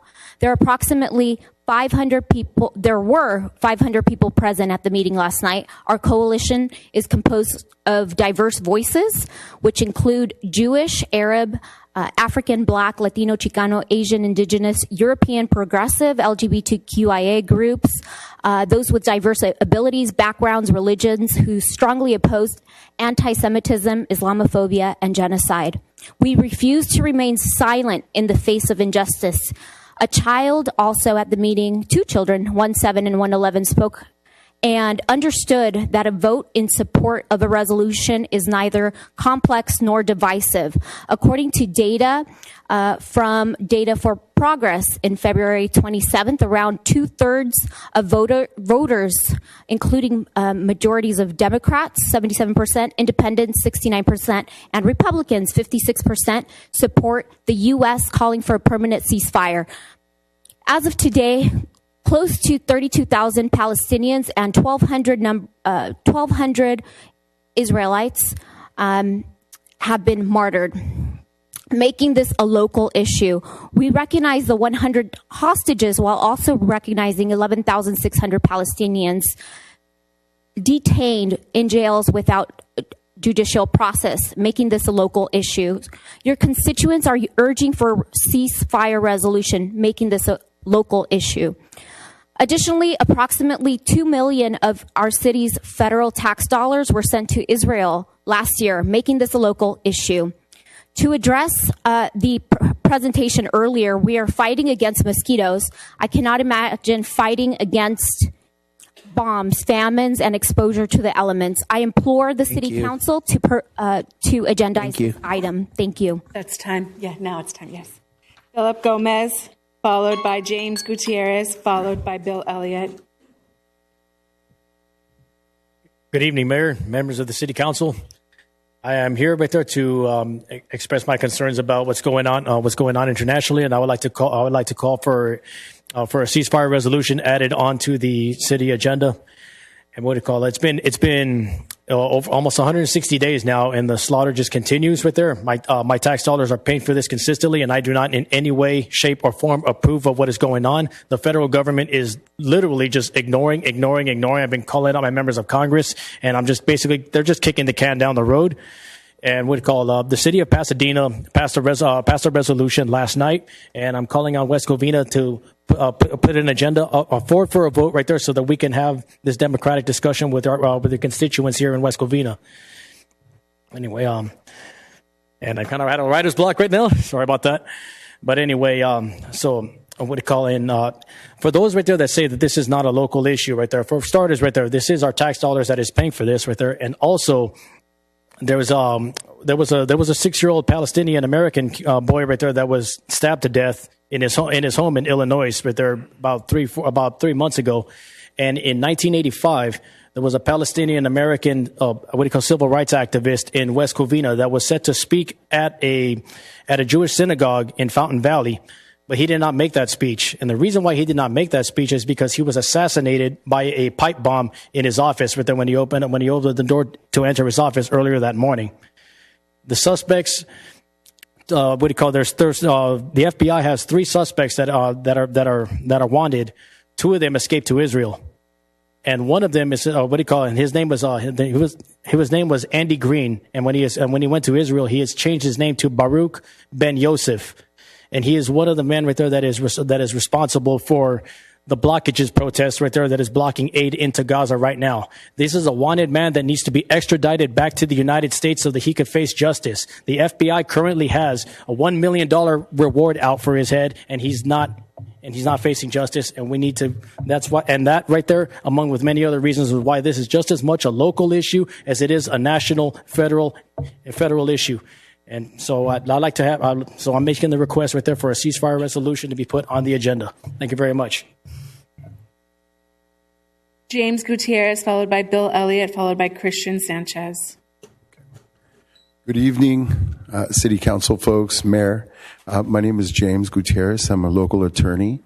I practice in the West Covina Courthouse often. I'm here to humbly request, that a ceasefire resolution be put on the next city agenda. And the reason for that is because daily I've been watching the images coming back live stream in real time of people being dismembered, people starving to death, people who are going to get food being shot at, mothers losing their children losing their mothers. It's just horrendous. And I know that some people would think that getting involved in international issues is not a city matter, but I know that the city of West Covina is enlightened because they just came back from Taiwan to do trade deals and meet with other mayors about doing international trade. And I think that's a great idea. And that's mindful of the fact that, with trade, there's no borders. Especially now with the internet and the pandemic and global warming. I mean, everything is becoming universal. It's global now. It's not just what's happening. Recently, Senator Schumer of New York, who's the highest-ranking Jewish American in the United States, has stated that Netanyahu needs to be replaced because he is the one perpetuating this violence on the people of Palestine.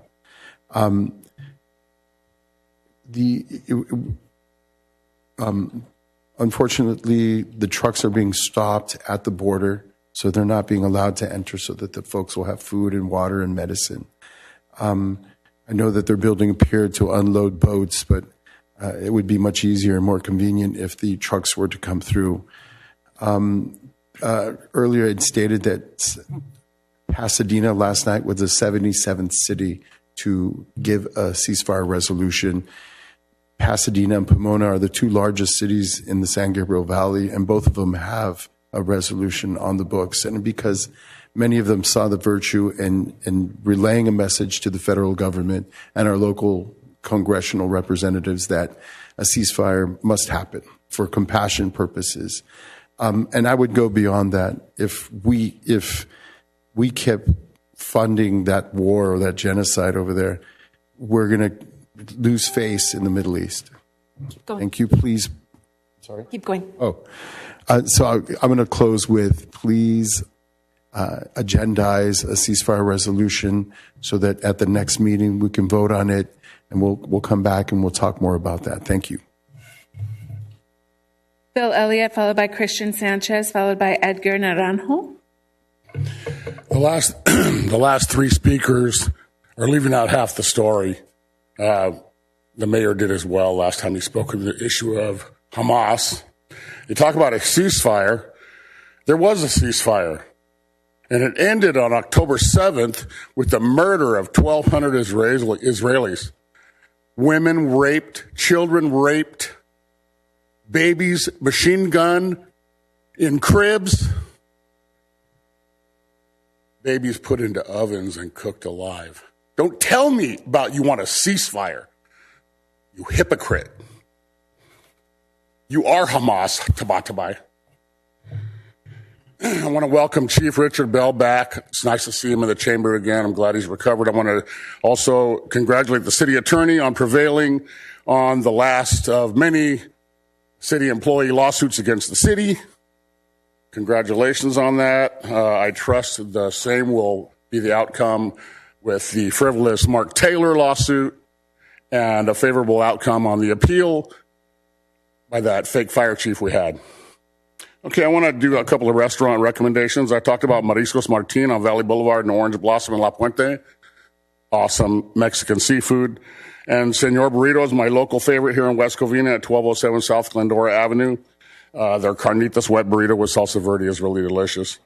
My wife likes to joke that I always want to eat in West Covina. I do like to patronize local businesses, but we have a favorite spaghetti restaurant in Glendora, Spaghetti Eddie's, 946 Grand Avenue in Glendora. Chicken tetrazzini and spaghetti and meatballs are our favorites.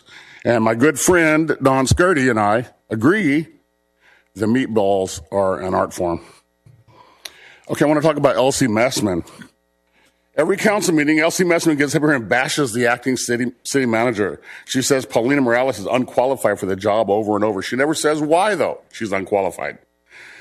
Could it be that Elsie's jealous?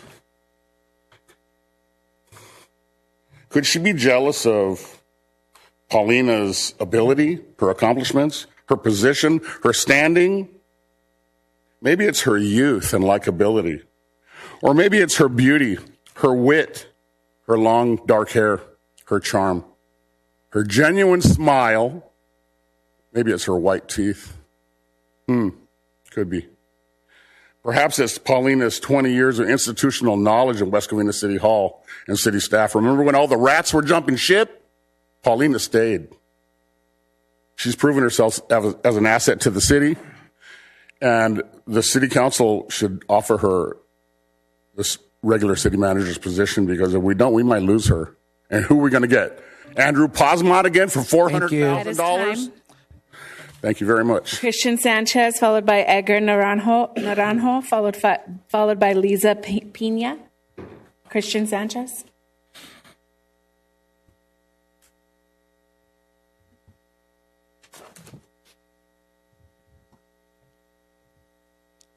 I'd like to start off with some recent facts that have come to light. The first would be that if there was already a ceasefire prior to October 7th, then contrary to what we are led to believe, this current escalation in genocide did not, in fact, start on the 7th. In fact, a lot of the facts that were given have already been debunked and proven false.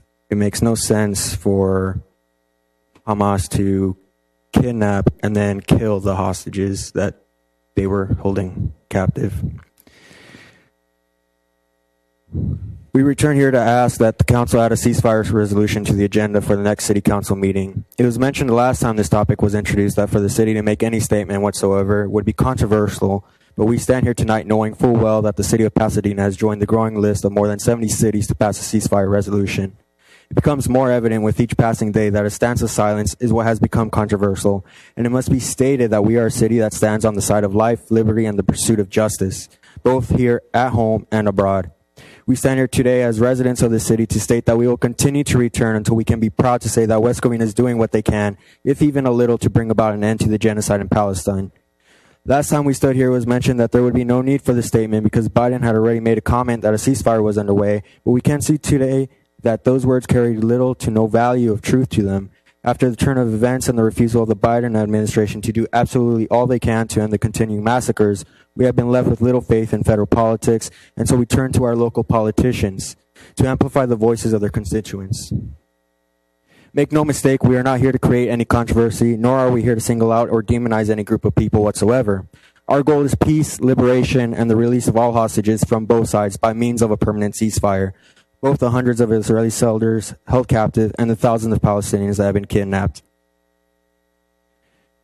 This council may believe that the action of releasing a statement for a ceasefire would have little to no effect on the local level, but I would argue if that were the case, then you would have had no issue on making a statement already. If you truly believe that this statement carries little weight and would have no effect, then there would be no harm in putting some effort in at least trying. And if you feel like it would have some power of influence, then you only cement the resolve in us that we are on the right path of bringing about a ceasefire, and we will continue to show up until a resolution is made. I'd like to highlight the fact that a ceasefire resolution is a statement and not a policy.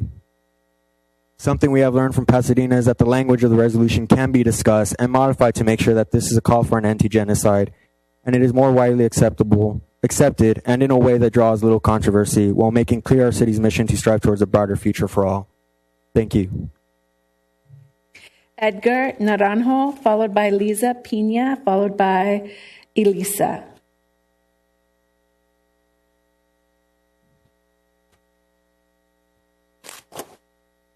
Edgar? Oh, thank you. Liza Pena?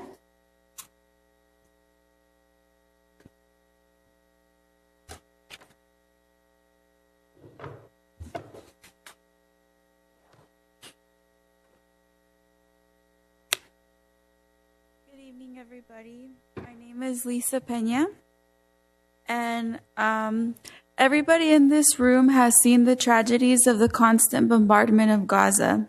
We see it daily on the news, on social media, and in the decline of the stock market. We are constantly reminded of ongoing murders of more than 30,000 Palestinians. You cannot turn a blind eye to the mass violence that is happening on the Gaza Strip. Some council members might wonder whether this issue pertains to West Covina city politics, and the answer is yes, because the council represents its citizens. The majority of West Covina residents want to see a ceasefire in Gaza.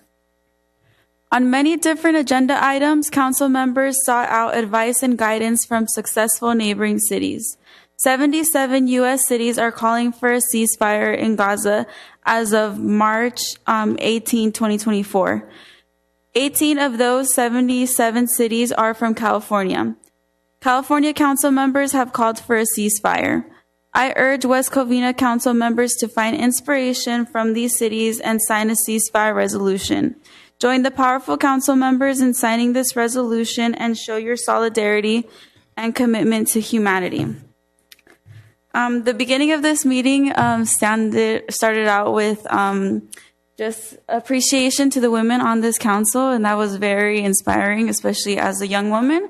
So I really appreciate what you all said about wanting to represent the residents of West Covina, and also your commitment to make a positive impact on the community. So thank you for that. And just for the remaining time that I have, I do want to go ahead and list the other California cities that are currently calling for a ceasefire, and hopefully you'll find some guidance and inspiration in that. So we have San Francisco, Long Beach, Pomona, Santa Ana, Montebello, Pasadena, Oakland, Laguna Beach, Ojai, Davis, Hollister, Richmond, Brentwood, Madera, Folsom, Fort Bragg, Cotardi, Cudahy, and those are the 18 in California. But we also have a lot of other city council members calling for a ceasefire in other states. And these states include Colorado, Connecticut, Delaware, Georgia, Illinois, Iowa, Kansas, Maine, Massachusetts, Michigan, Minnesota, Missouri, New Jersey, New Mexico, New York. Thank you. Thank you. Elisa, followed by Therese Garcia, followed by Melissa. Hi, I also will be calling for a ceasefire resolution in Palestine to be on the agenda for next week. This is 160 days that there's been the siege on Gaza in Palestine, which is almost half a year, that this tiny strip of land on the eastern Mediterranean of 2 million people who are all refugees from other parts of Palestine that have been displaced since the 1930s, they have all been forced into Gaza. And the Israeli entity is not even recognized all over the world in many places, has been using United States funding to bomb these people and to kill at least 30,000 people in the last 6 months. But most of those people are under the rubble that we can't even account for because the infrastructure has been entirely destroyed by this bombing. And the Israeli government has said for people to move south into what's known as Rafah. And by the way, I'm not Palestinian, I am not Arab, just for context. But they've told people to move south into Rafah. And this month, the Israeli entity has said they are going to bomb Rafah, where all of these Palestinians are sleeping in tents and they don't have food, they don't have water. I don't know if you've seen the images online of children starving to death. It is literally horrifying to look at. And we're not asking, for the City Council of West Covina to go to Palestine and defend the Palestinians. But the little that we can do to be on the right side of history is to call for a ceasefire. Ultimately, we need an entire end to this occupation and genocide that has been going on for almost a century. But what is in our power is calling for a ceasefire and for an end to all of our government's aid to Israel, which amounts, last year, the United States sent $610 million of our tax dollars to Israel. We have so many things that our community needs, and we can fund those directly. And I also appreciated the International Women's Day or Women's History Month thing in the beginning, because it is important to have women in leadership. But also with that, we have to stand with women around the world. And 70% of the people killed in Gaza are women and children.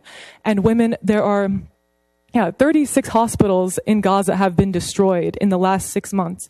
And 5,000 pregnant women give birth each month in Gaza amid these harsh conditions. And they're living in these tents. They have no food to feed themselves or their children. And there's rampant diseases that we think of as extinct because we don't even experience them. So I implore you to do what should be the bare minimum and put a ceasefire resolution next week next meeting on the agenda, and to call for a ceasefire. The UN warns 1.1 million people will die in Gaza. Yes. And with that $610 million that I was talking about, that's our taxpayers, that could provide housing to almost 75,000 American families and 200,000 American children with free healthcare. There is so much else we would rather our tax dollars go. And we have the power to say that we don't want our tax dollars going to fund more and more weapons. Thank you. Therese Garcia, followed by Melissa, followed by Mike Morales. Good evening, Council. My name is Therese Garcia, and I'm a 10-year resident of West Covina. I came here tonight, and I'm getting text messages from my husband that my kids are going crazy. So, but it's just really important that I'm here because I believe that the city of West Covina should pass a resolution calling for an immediate and permanent ceasefire in Gaza. I know that this council already voted against agendizing a resolution, but I urge you to revisit this issue and reconsider agendizing a ceasefire resolution. There's an active and ongoing genocide against Palestinians, and I have been grieving as the horrific images coming out of Gaza touch me on a deep level, especially as a mother. I have been grieving as I hold my community and witness the deep grief of many of my Arab friends, as well as my Jewish friends who say, "Not in our name." I know this council and this city recognizes that although we are a relatively small city, we are part of a larger global community. We just witnessed a presentation about your wonderful trip to Taiwan. Local issues matter, and global issues should matter to this council too, because they are intertwined, especially when tens of thousands of innocents are being slaughtered. That's an issue that affects us all as humans. Do you have the authority to stop this genocide yourselves? Of course not. But you do have the opportunity to stand courageously on the right side of history. You do have the opportunity to join other cities around the world, including our neighbors in Pasadena and Pomona and many other cities, in calling for a ceasefire and an end to the suffering in Gaza. Councilwoman Moore from the city of Cleveland said recently, "It is incumbent on leaders in any city to take moral stands in the face of a moral crisis." And that is what we need to do as a city. We need to stand for peace, not only in our community, but globally as well. We need to stand against the killing of innocent men, women, and children in Gaza. We need to agendize this resolution and ceasefire now. Thank you. Melissa, followed by Mike Morales.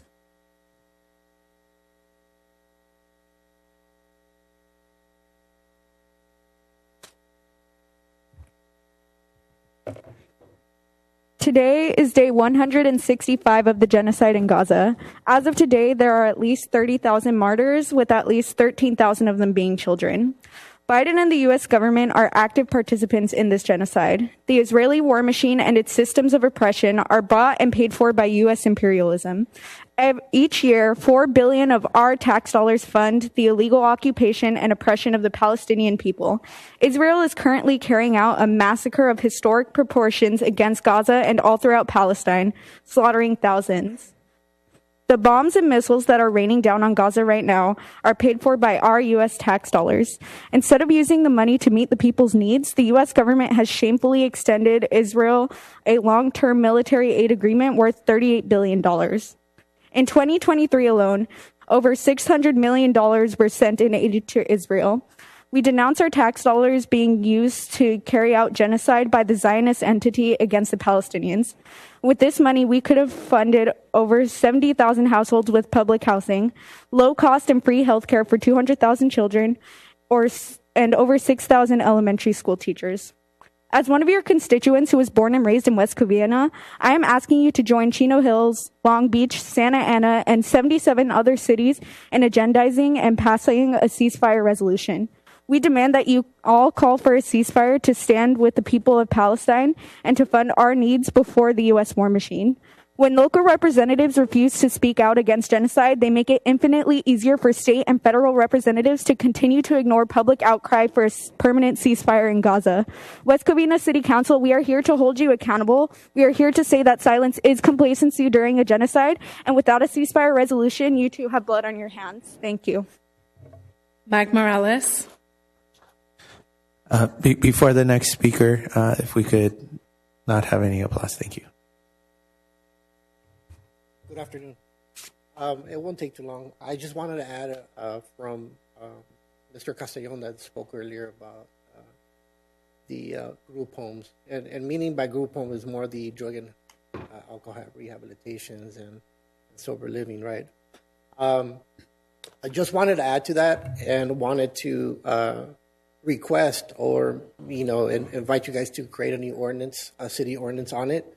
I'm not sure if there's one available now, but if there is, most of them are for individuals or homes that are six and above, 6 people and above. But create an ordinance that requires them some sort of registration. I mean, not only is it going to provide us a safe environment as well, and we know what's going on within our neighborhood, but it'll generate some revenue as well, requiring them to some sort of registration or yearly fee for these type of businesses. But not only that, but also regulate for those that are in a low density residential zone by not allowing them to register or participate within that type of community, as we want quiet neighborhoods, right? And more so in the major streets, that would be fine, right? But that's something I just wanted to add, and also by requesting maybe court enforcement to do yearly checkups on these type of businesses, right? So, thank you. Mike Morales, Association. Very last name now. Can you stay for a while? We want to answer you after we're done with our communication.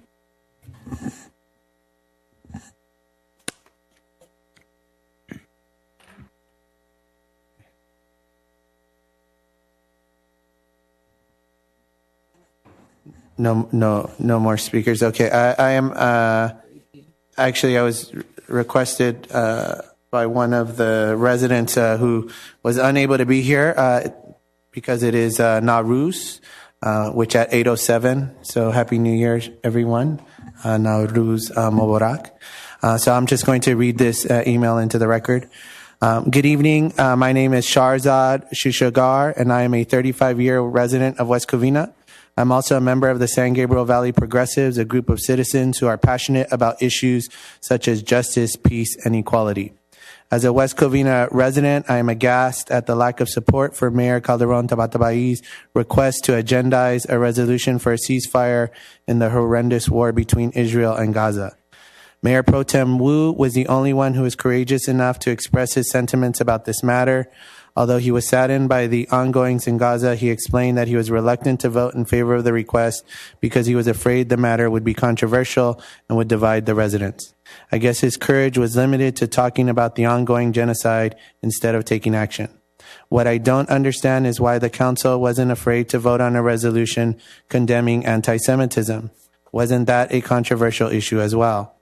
Mayor Pro Tem Wu further stated that he felt there was nothing the council could do about the bombing of Palestinians. Well, what can the council do about anti-Semitism? Why was it okay to oppose anti-Jewish sentiments, but not okay to support the Palestinian people? People note that I am not in favor of anyone being against the Jewish people or any other ethnic origin. Any form of hate against any segment of society is to be harshly condemned, but the Israeli government's tactics to annihilate the strip of land the Palestinians are herded into, that is wrong. And your silence essentially supports this tactic. I don't want my city to remain silent and be okay with our tax dollars being spent on further torturing the thousands of helpless Palestinians who are being bombed, mutilated, and starved to death on a daily basis. Mayor Pro Tem Wu believed it was up to the federal government to handle this matter. This is certainly a fact, and I have personally reached out to my senators and representatives to urge them to push for a ceasefire. But as a city whose tax dollars are used to support wars, the council can certainly try to have an impact by writing a letter to the Biden administration or state and federal representatives condemning the genocide and demanding an immediate ceasefire.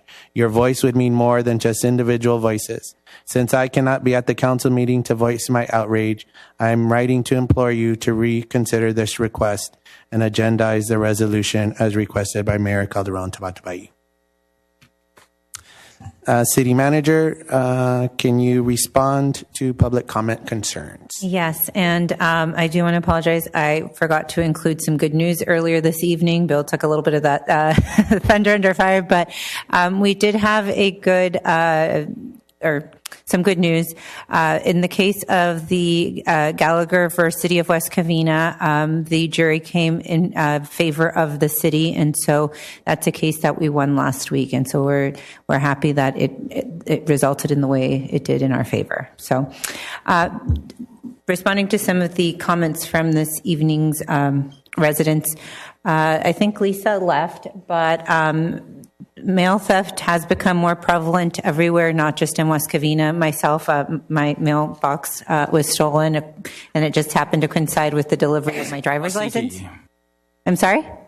City you live in? Oh, Monrovia. So, yeah. No. I said everywhere, but so unfortunately it is, like I said, becoming prevalent everywhere. I do want to thank her for sharing her story with us, and I'm sad that it happened to her and all the other residents that it happens to.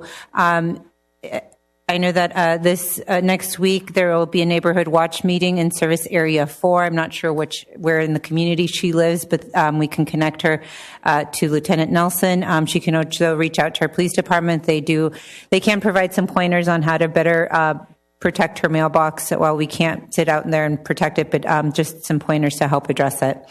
In regards to the group homes or the sober living homes, the city, through land use, do allow them, and they are regulated, like I said, by the state. If there's illegal activity or if they're not meeting the operations of the business, there are things that the city can do through our police department and code enforcement. So I think Mr. Castellon and I think it was Rafael will put you in touch with our police department, and then if there's issues, we can work with our code enforcement team as well. And then Doug and Matt, thank you for coming in. We've always mentioned you guys are welcome to apply for the outdoor dining at any time. I did tell staff to schedule that meeting with you to go over the new development code update so that it can answer questions about what that process would look like. And then in regards to a lot of the comments are about the ceasefire resolution. We welcome those speakers to come tonight and their right to request a ceasefire resolution and bringing attention to the genocide that's happening in the Gaza Strip. I would like to encourage them to reach out to their federal elected officials who can take action on that ceasefire. There are some questions or some comments about the health department, so I think that's on the agenda this evening, so I will reserve the comments for the presentation. And I think that was about it. Mayor Pro Tem Wu? Yeah, thank you, Mayor. Okay, I think I want to answer some of the issue, the sober home, and my neighborhood, I think we have more than 2 on my street. Okay, and I just want to share with you, that is the issue because we have no control. Okay, they basically approved by the state by right, and the city doesn't even know, when they're coming in. And they have a right for the 6th, patient inside the place. And the neighbors, we all worry about the issue we have. So we share exactly the same concern, and that is the problematic. And we cannot inspect them. I think they inspect by the county health department. Okay, so there is a lot of issue we have to facing all those problems because again, the city has no right. We don't approve them. It's by the state, by right, and they can come into our neighborhood in the residential neighborhood. Okay, and we have a complaint, numerous time by one of a couple block away, and they have people screaming, mental ill, and coming out, jumping into a neighbor's home and scare the hell of the neighbors. So we know the issue, and the police went over there numerous times, and still we cannot shut it down. So just want to let you know, we need to find a way and to see how can we take the control back to the city, with all this issue, because that is basically a safety issue to our neighborhood. I know you're concerned about the children. We have concern about, it's the same issue. We're very close to the elementary school and the high school. So we will find an issue. We will find a solution, hopefully, to kind of, if we can have an inspection, if they have a violation, we can shut it down, and that kind of control. So hopefully, that is what we can do in the near future. But we understand. But in the meantime, please report to police, Okay, every time when you have that issue, okay, and notify our police department so we can monitor the situation. Okay, thank you. Through the chair, if I may, Mayor, I just want to let the council know that I did forward you 2 emails that came to the city clerk's office today regarding public comments. So you have both of those. And they're at the dais for your review as well. Thank you. Thank you. Okay. We will now move on to our consent calendar. Council, is there anything you would like to pull from the consent calendar? Seeing none, do we have a motion? I move the motion to approve. I'll second. If I may, Mayor, I do have one correction to the minutes. The minutes incorrectly noted Councilwoman Lopez Viado absent, and she was here at the last council meeting. So if we can just have that change noted, and then the final draft will just make that change. I just want that. Thank you. I'm sorry, and who do I have a motion by? Motion by Councilman Wu, and a second by? Rosario. Councilwoman Diaz. And I do have an ordinance.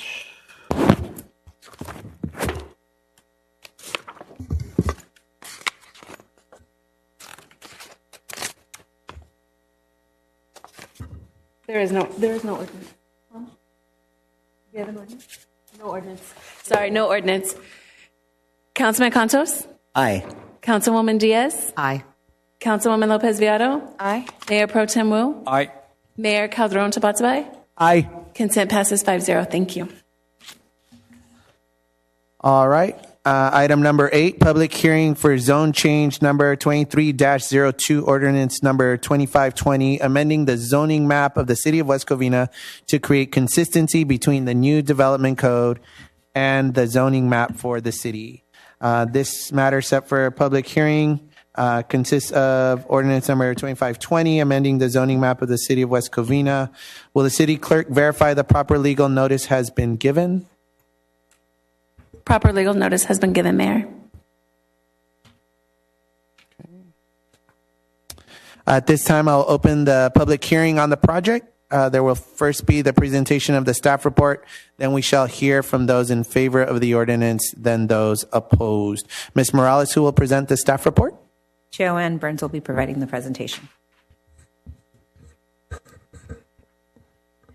Good evening, Honorable Mayor, members of the council, and members of the public. This item was originally part of the Development Code update. However, the City Council on January 16, 2024, approved the Development Code update. During the City Council meeting, the City Council was informed that the updates to the zoning map would be brought back to the Planning Commission and presented to the City Council at a later time. The zone change was reintroduced to the Planning Commission on February 13th in order to provide a more detailed resolution where they recommended that the City Council approve the proposed zone changes.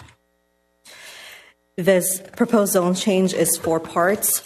The first component is to eliminate the C3 and C2 zones in the city. Currently, there are only 21 properties, zone C2, and 53 properties, zone C3 in the city. And the city's municipal code states that these C2 and C3 properties are antiquated zones and prohibit its expansion. So here we're proposing to eliminate these zones and changing it to the neighborhood mixed use and or service mixed use zones. The uses is related to the service mixed use and neighborhood mixed use in comparison to the C2 and C3 zones are similar. There are certain uses, however, that are allowed in the neighborhood mixed use and service mixed use zones that are not currently allowed in the C2 and C3 zones. And these uses are typically like similar to data processing, boat sales, appliance repairs, and gyms. So they're a mixture of either permitted by right or permitted through a conditional use permit process. Then the next part is eliminating the public building and planned industrial zones and changing that to the neighborhood mixed use or open space zones.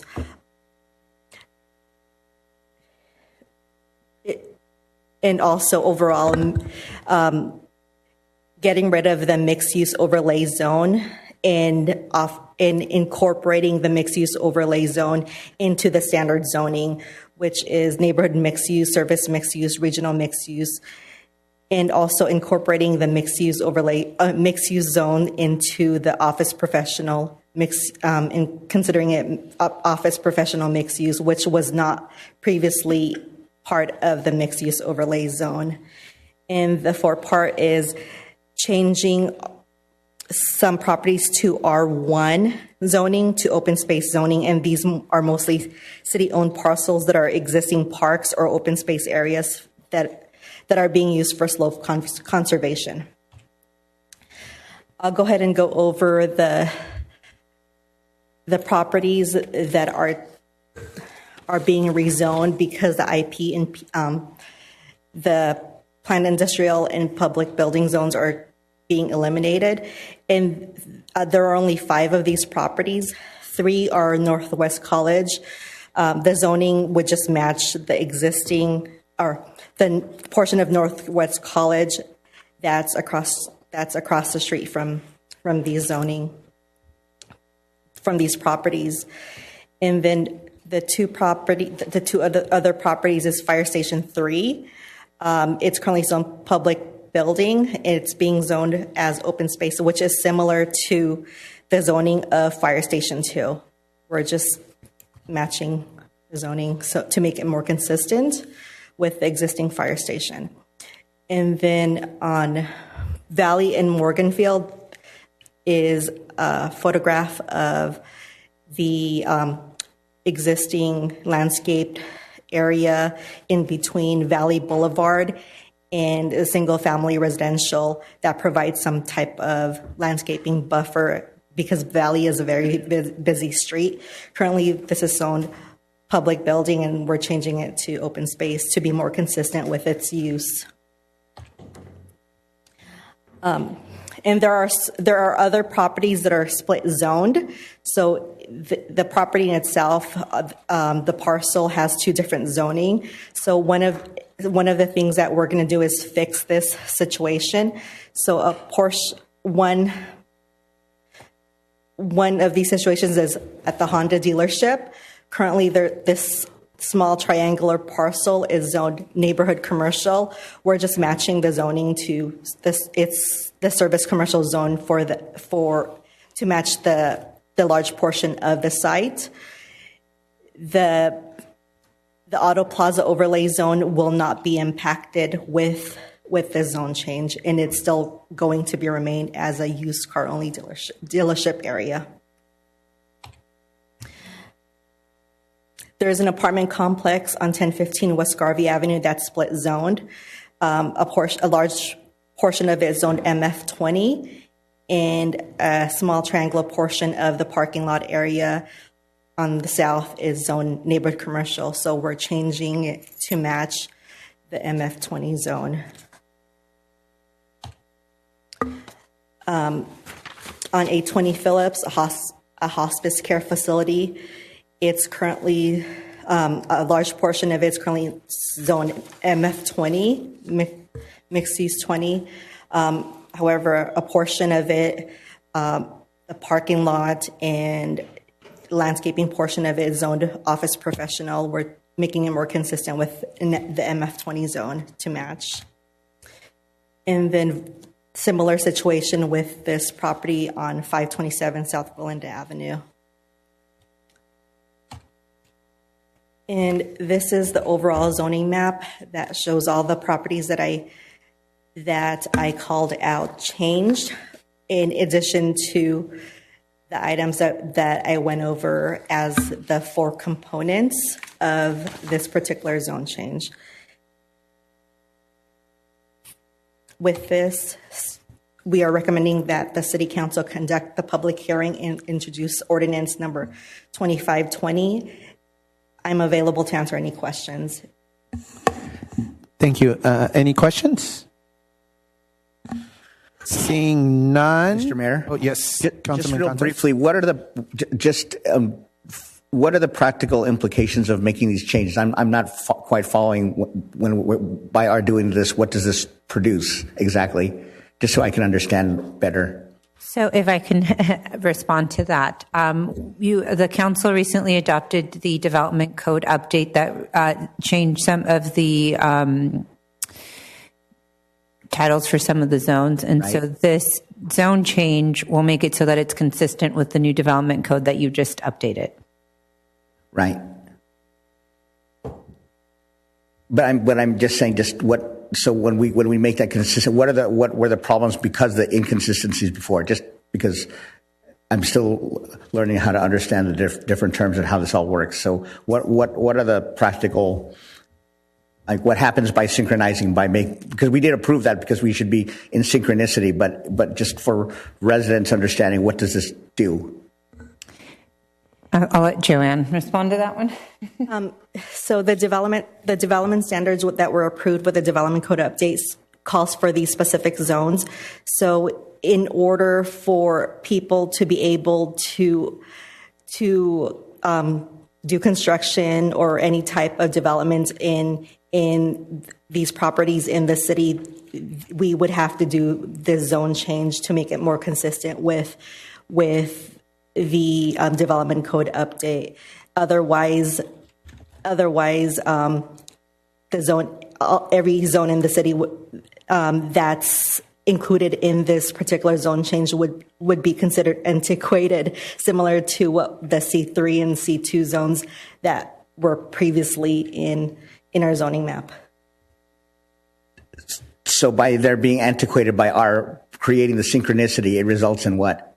I mean, I'm not sure if I'm asking my question properly, but I mean, just imagining even residents saying, well, what does this mean? So if we don't update the zoning to reflect the development code update, it'll leave the development code will reference zoning that doesn't exist in our zoning code. Mm-hmm.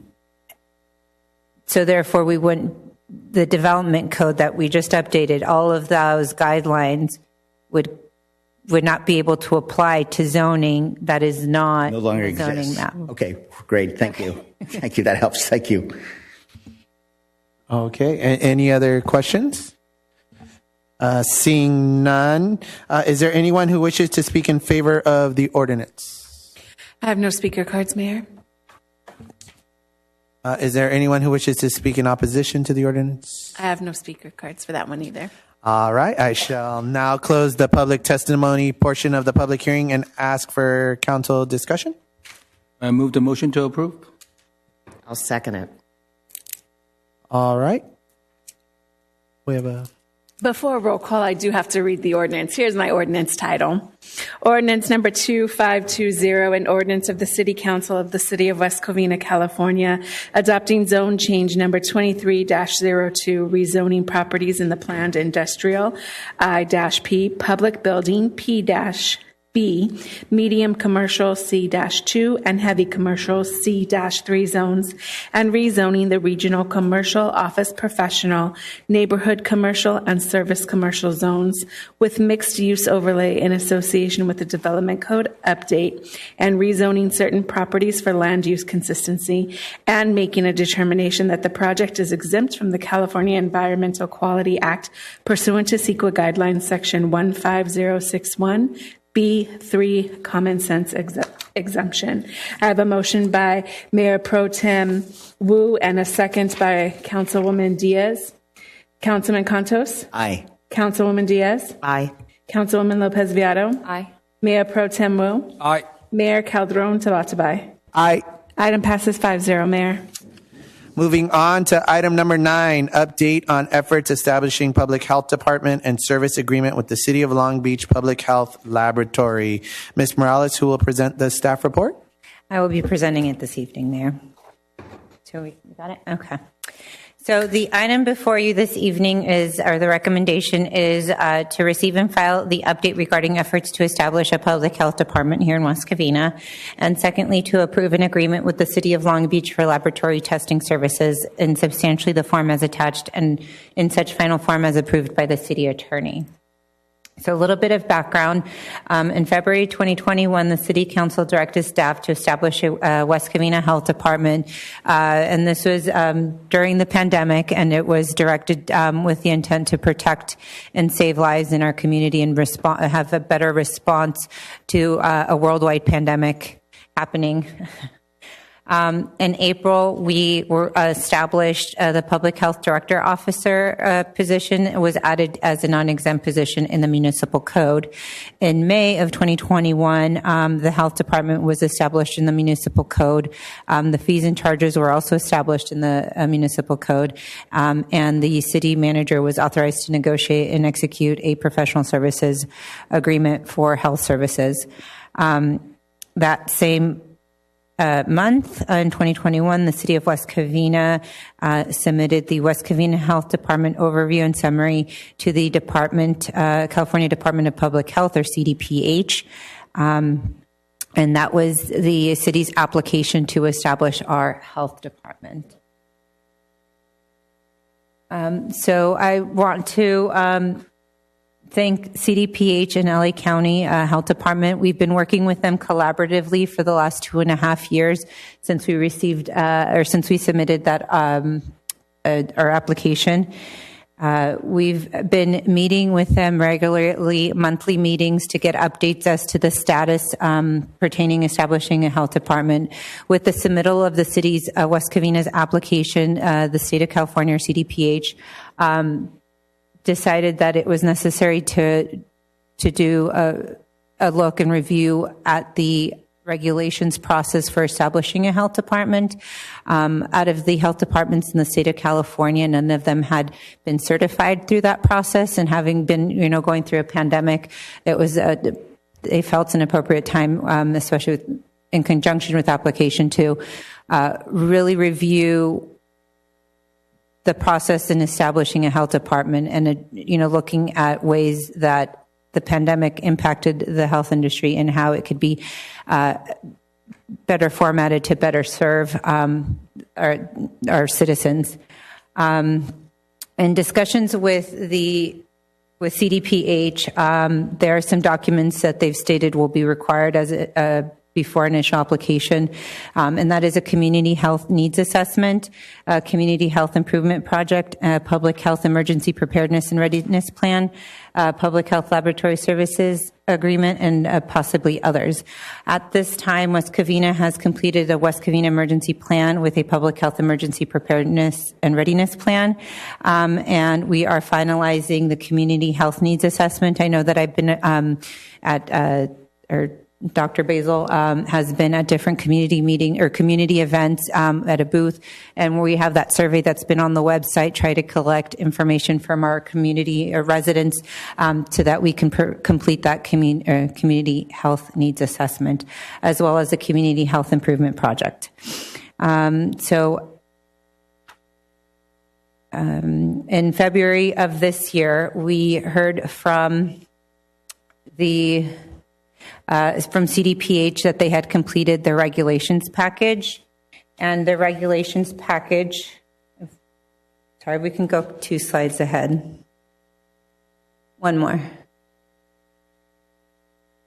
As I said, we received confirmation that they had completed the package, and that includes draft regulations, an initial statement of reason, economic and fiscal impact statement, and budget explanations. And so this is the packet that they finalized, and then from there, they're able to go into the review phase of this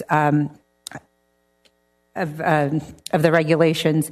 So the regulation package is undergoing final review by the state's legal counsel, and then it will be submitted to various agencies at our state for final approval.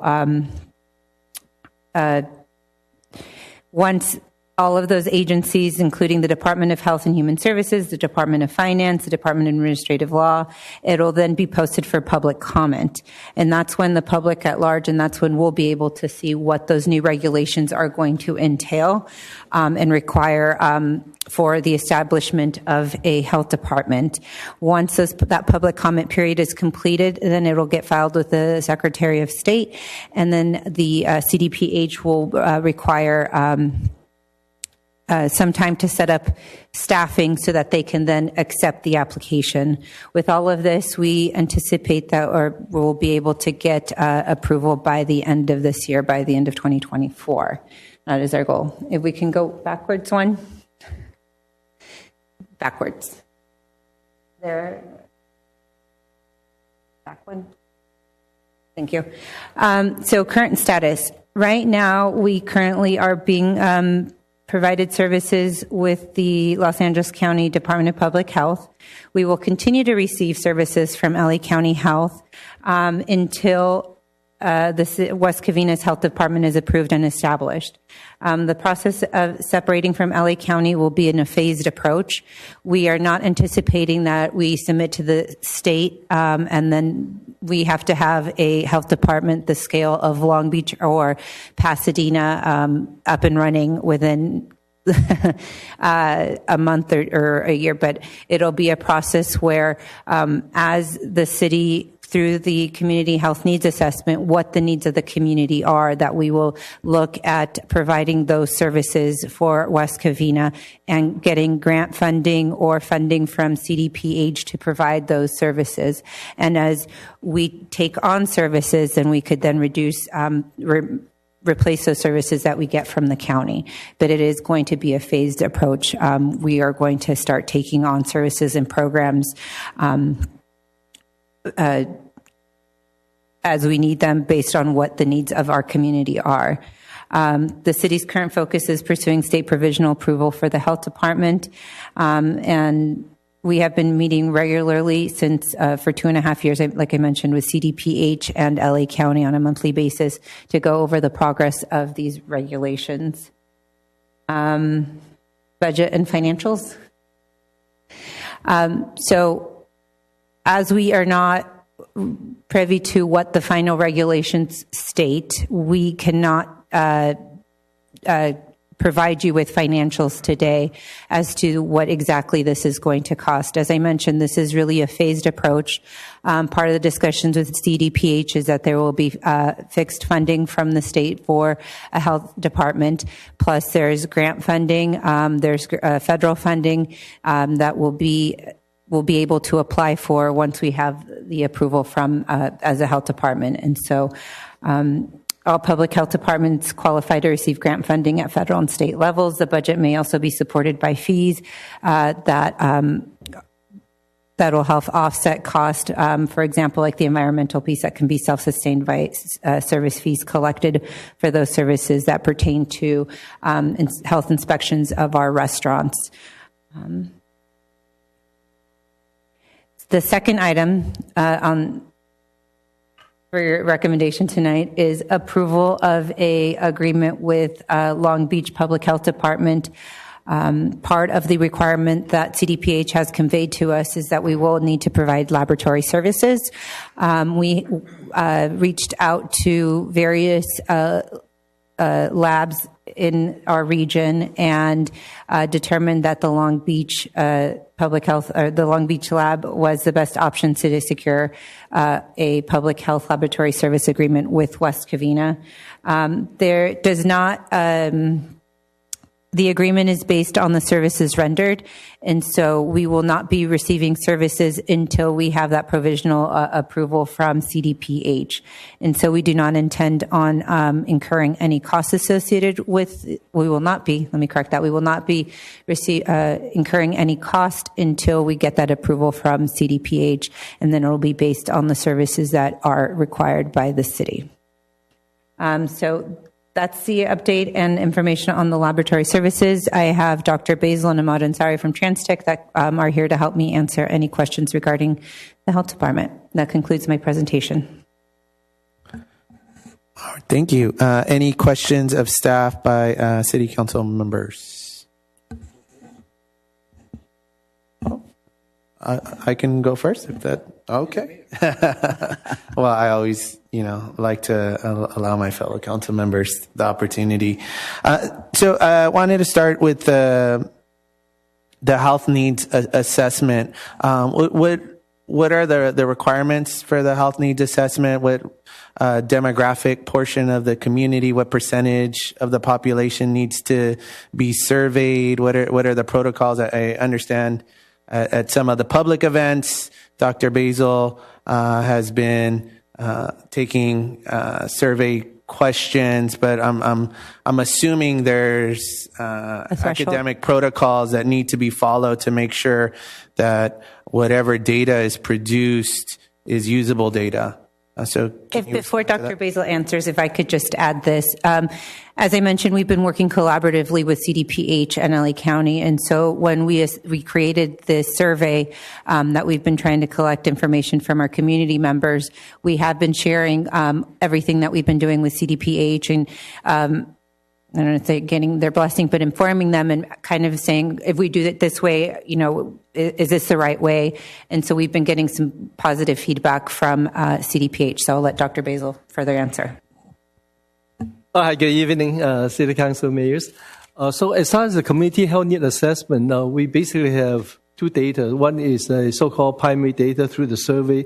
We're going to approach different community, different district and so forth, and get a survey on those certain questions that we like to be able to answer.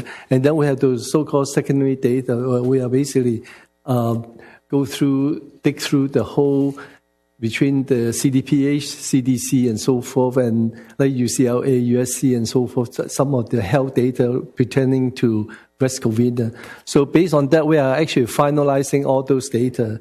Eventually, we'll be able to, after we final review, we do have our associate health director, Dr. Ang from Loma Linda. She has been a doctorate degree in health science and have been I actually work in the San Bernardino County Public Health Department. So she'll be helping us to finalize some of this data, and then we'll be forming different community group and stakeholder and partners and go through some of this pertinent data with each individuals or each individual group to see exactly to establish the exact need in each communities. So we will be sharing with the city council and so forth on those data when it's ready. On the environmental health component, because that seems to be the first piece that the city plans to roll out.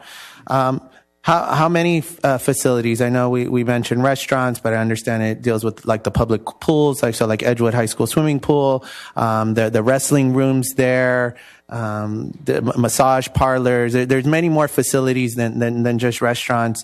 So do we have a number and what the projected number of health inspectors we would need? I also understand that LA County Public Health and Pasadena and Long Beach are currently having a shortage of public health inspectors. So I think it's important as we're moving forward, we know what is our capacity, what would we need in order to, I guess if we were going to hire from within or if we are going to outsource. So do you have information on that for us? Before you respond, I lost my train of thought. Sorry. So we have we've been working with LA County to get their figures from them as to what their volume is here in our community. We also have our business listing that we have access to. So we have 3,700 businesses in the community. Understandably, there's some facilities that are not a business, and so that's something that we are working on compiling. But I'll let Dr. Basil add. Yeah. So basically, some of this information, probably we still have to wait for the regulation package released by the CDPH. So then we'll know more for sure what is really required. As Ms. Paulina said, we are still trying to get data from the LA County Public Health Departments. and so far they have been. We didn't quite get all the information that we need yet at this time. But roughly, it will be somewhere between 4,000 to 5,000 businesses. 4,000 to 5,000 businesses, and then obviously non-businesses. Yes, that's correct. As well. Yes. And then I think this is because for the past 4 years, we've had issues with our website. Just for the public, if you want to play along, you could go to publichealth.lacounty.gov. Just to see how comprehensive their website is.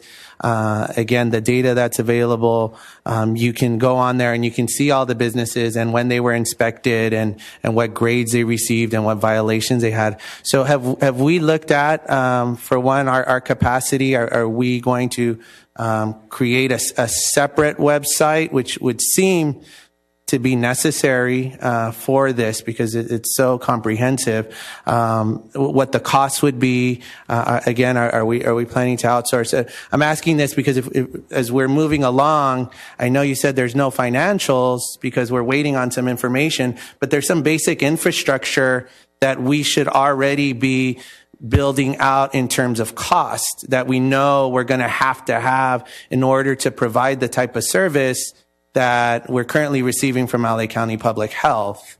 So if we can start responding to that, and then I have a follow-up to the website question. Yes, so we actually have looked at that, at creating a separate website specifically for the health department. Understandably, the Pasadena and Long Beach, their scope of services, they're established health departments, so they have a larger scope of services. Our intent really is to start the West Covina Health Department in phases. We're not going to be able to take on all of the services that LA County or Pasadena or Long Beach have. As we're going to continue to work with LA County collaboratively in providing our residents services so that they don't lose any access to any service that they're currently getting. And as we're able to get grants and funding that we can, and leverage community assets or partnerships that we can take on programs to better serve our residents, and from there provide those services and build our health department in that manner. And so whether, depending on, at the end of the day, what those regulations require for us to start with, we would definitely have to look at whether it's a website that we can start building on, or if we have to create a separate website from the beginning. But we have looked at costing for a website. Okay. I bring this up because it's a major concern of mine in terms of feasibility and access of service. Yesterday, I went online to sign up for our fire emergency ambulance plan, $60 a year. Great program. We still don't have the capacity to pay online. Yes, we do. No, I went on there, I clicked on the link, and so this then becomes an issue, right? That if I go on the website, I click on the link, and then I go to the payment online service, and then it takes me to it's currently not available, then we're having an issue. And so again, because we've talked about our issue with our website for the past 3 years, especially with public health, when we're talking about accessing, ordering birth certificates, ordering death certificates, again, being able to engage with these types of items and not having the online capacity, if we haven't built it out as a city so far. I know you presented today on the LMDs and looking at the street repairs and things like that, and we're starting to try to get to that. But now we're talking about public health, which I think is a much more serious matter. And I think the fact that we have not really built out that infrastructure, found out the cost, I find it to be problematic. Going to the lab services, so again, I'm talking about staffing, because while Long Beach will provide the lab services according to the agreement, West Covina is going to be obtaining the specimens, right? So again, in terms of staffing, is this something that is going to be outsourced? Is this something that is going to be within the city? Again, are we... Again, as we're creating this department, I know we partnered with TransTech. I know we've made it more as an outsourced part of the city, not necessarily within the city. But again, what are going to be the staffing requirements for that? Do we have any kind of idea, or at least any comparison? You know, I know Pasadena and Long Beach are much bigger cities. But again, what numbers do they have in terms of, again, for collecting labs and then couriering them over to Long Beach and making sure we have those results? Do we have any idea on that in terms of staffing and cost? Okay, let me answer that question then. So anyway, every health department is different. If you look at the Pasadena model, they actually doesn't take care of clinical service. All the clinical service are provided by the Federal Qualified Health Center, except the TB control programs and also the HIV program. Whereas Long Beach, they have a full spectrum of clinical service, which we are not really trying to attempt. So most of our staffing will be outsourced, but in a flexible model in terms of whenever we need, we'll be able to get the service that we need by outsourcing. Is flexible, so only as need, just like Long Beach, if we need a lab service, we'll pay for that lab service only, so we don't have to maintain the whole laboratory. Like Pasadena used to do that, and they found it's not economically feasible, so they actually close it and send it to LA County Public Health Lab. Yes, no, and I understand that, but I'm reading our agreement with Long Beach, and so when it says West Covina will obtain the specimens and then courier them to the Long Beach lab, again, what type of staffing requirements is that going to require in order for us to obtain the specimens, take them to the Long Beach lab? Yes, well, there's a different way. One is we are collaborating with our community partner like Eminent Health. So if the hospital have certain specimen that they need to send out in the public health basis, so they will draw the blood, send it to our department, and we'll forward to the Long Beach laboratory for performing. So that's what I'm asking, right? So when they forward it to us, what type of staffing are we anticipating in order to? Yes, so we definitely have staff inside our department to receive the specimen. For example, communicable disease will be funded directly by CDPH.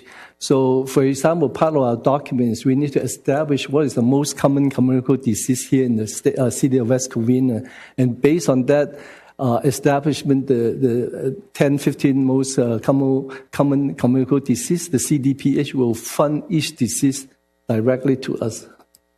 So we'll be able to use those funds to hire staffing to at least either contract with lab to draw blood or pick up specimen and transport to Long Beach Public Health Lab.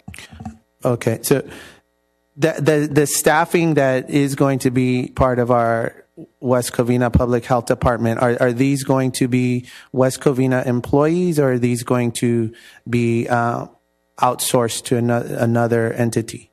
Well, that's mostly probably flexible. It can be outsourced, or depending on the city council, when we establish the provisional status, then we have to come back to the city council and see what your wishes is. Okay, good. You understand the cost concern here as they become members of West Covina City, right? Now we are dealing with MOUs, we're dealing in pension obligations, we're dealing on, again, possible impact on general fund. And so these are things that here we are in 2024, right? This is three years now where we've been expecting, or at least I've been expecting, and members of the public have been expecting, some financial analysis, some type of staffing analysis, some type of capacity. I know we're leaving it up to, well, when the state eventually gets to the end point. But we've spent quite a bit of money, right? There was close to $1 million from the COVID relief money that was set aside for this. And there's been staff time that has been assigned to this, right? There's this presentation tonight that's been assigned to this. So there's also been the anxiety in the community as we've failed to receive any financials, any type of staffing, we have our business community here today. And they're now starting to ask questions about what will this look like? What will the communication look like? Who will they actually be engaging with when they're dealing with the West Covina Health Department? Are they going to be dealing with the city of West Covina? Are they going to be dealing with TransTech? Are they going to be dealing with some other entity? Are they going to be dealing with LA County Public Health, but under the guise of West Covina? I mean, these are questions that at this point here, 2024, 3 years in, I'd expect some type of analysis.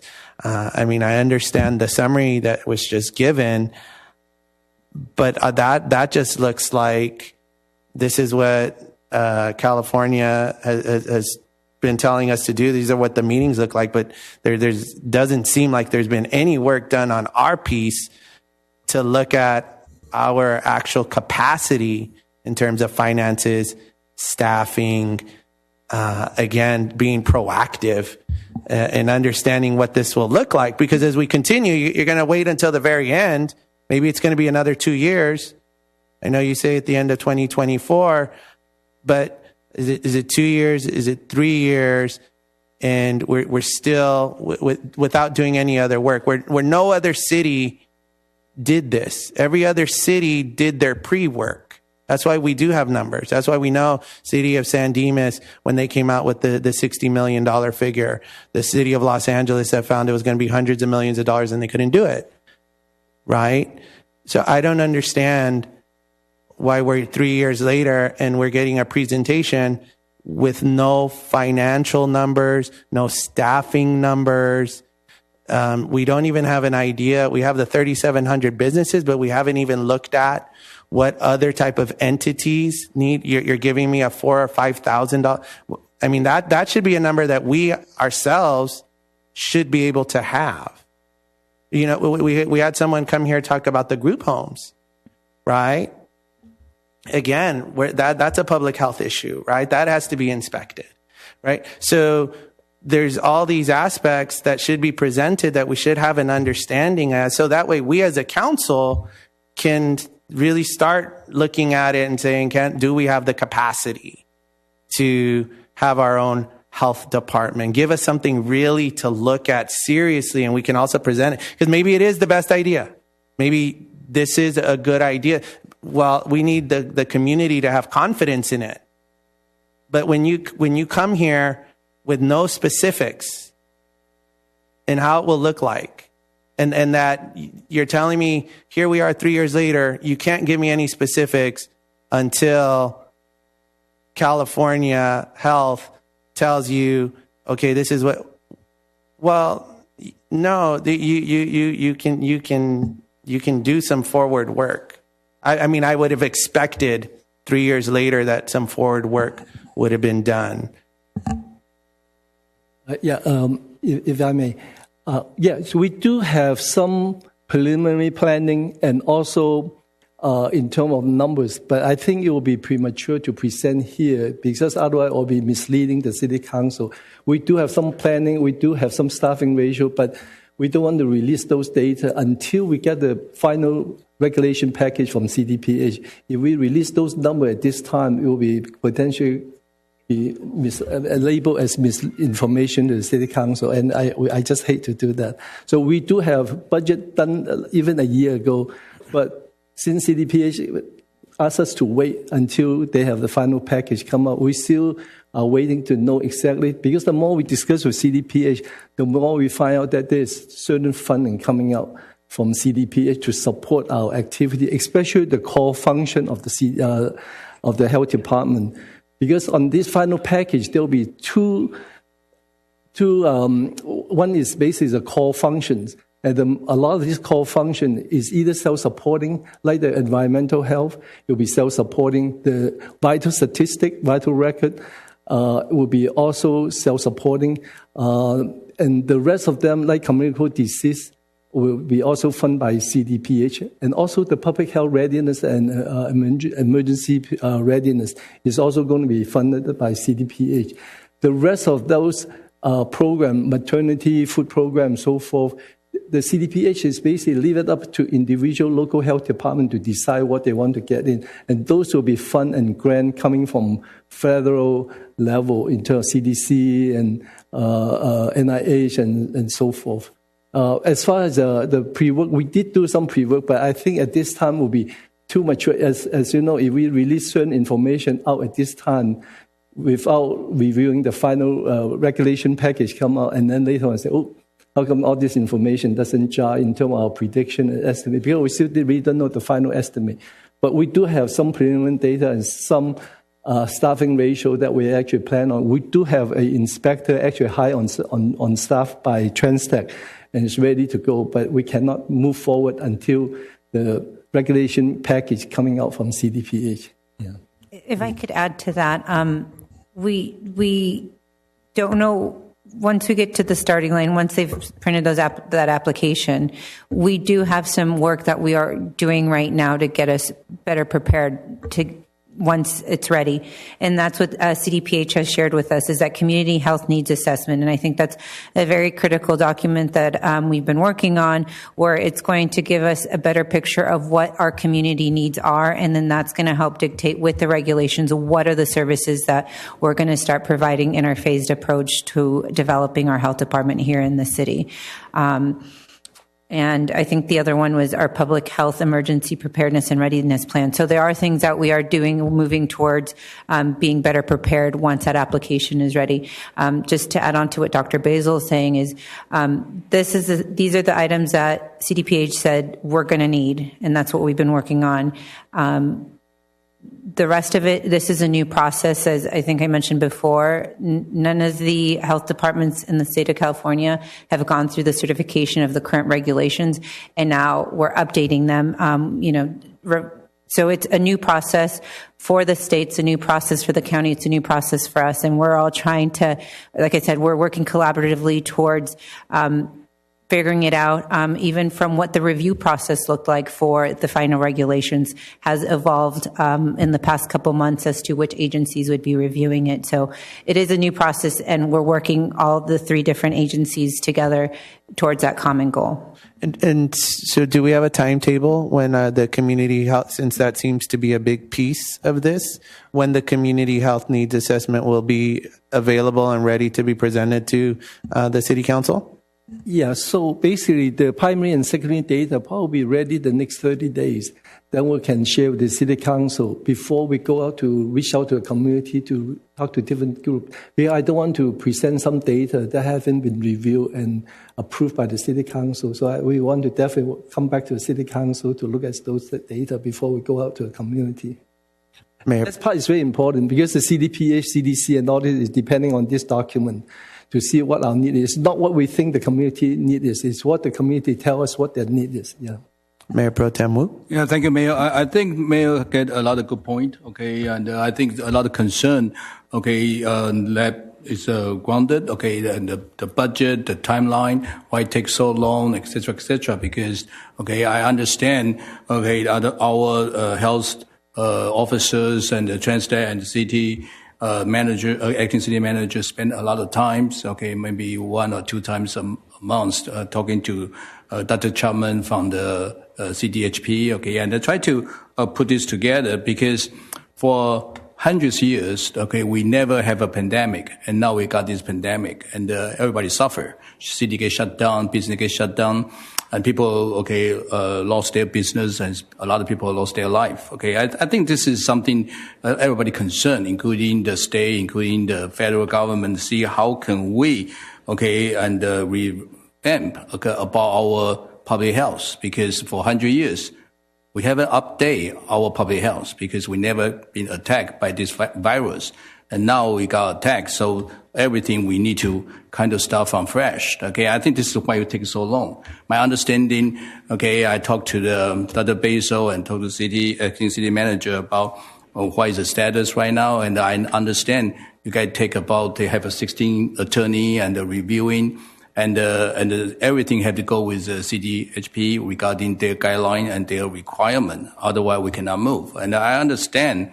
And I'm more anxious to try to get everything out so to the public, to everybody to see and what this and that. And regarding how much money we spend already, I understand we haven't spent a dime of general fund. Okay, we spent about $500,000 from the COVID-19 federal assist fund. Okay, I think last time it's about $500,000 we approved.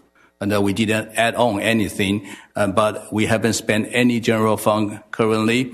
And we do not want to spend any money if the thing, okay, cannot be happening. Okay, so we want to make sure this thing is in the budget and make sure we can afford it. We're not going to do something the city cannot afford it. Okay, we want to make sure, okay, we can get the funding and this and that. Just like previously, we're talking about the health department, what the budget is, just like Pasadena.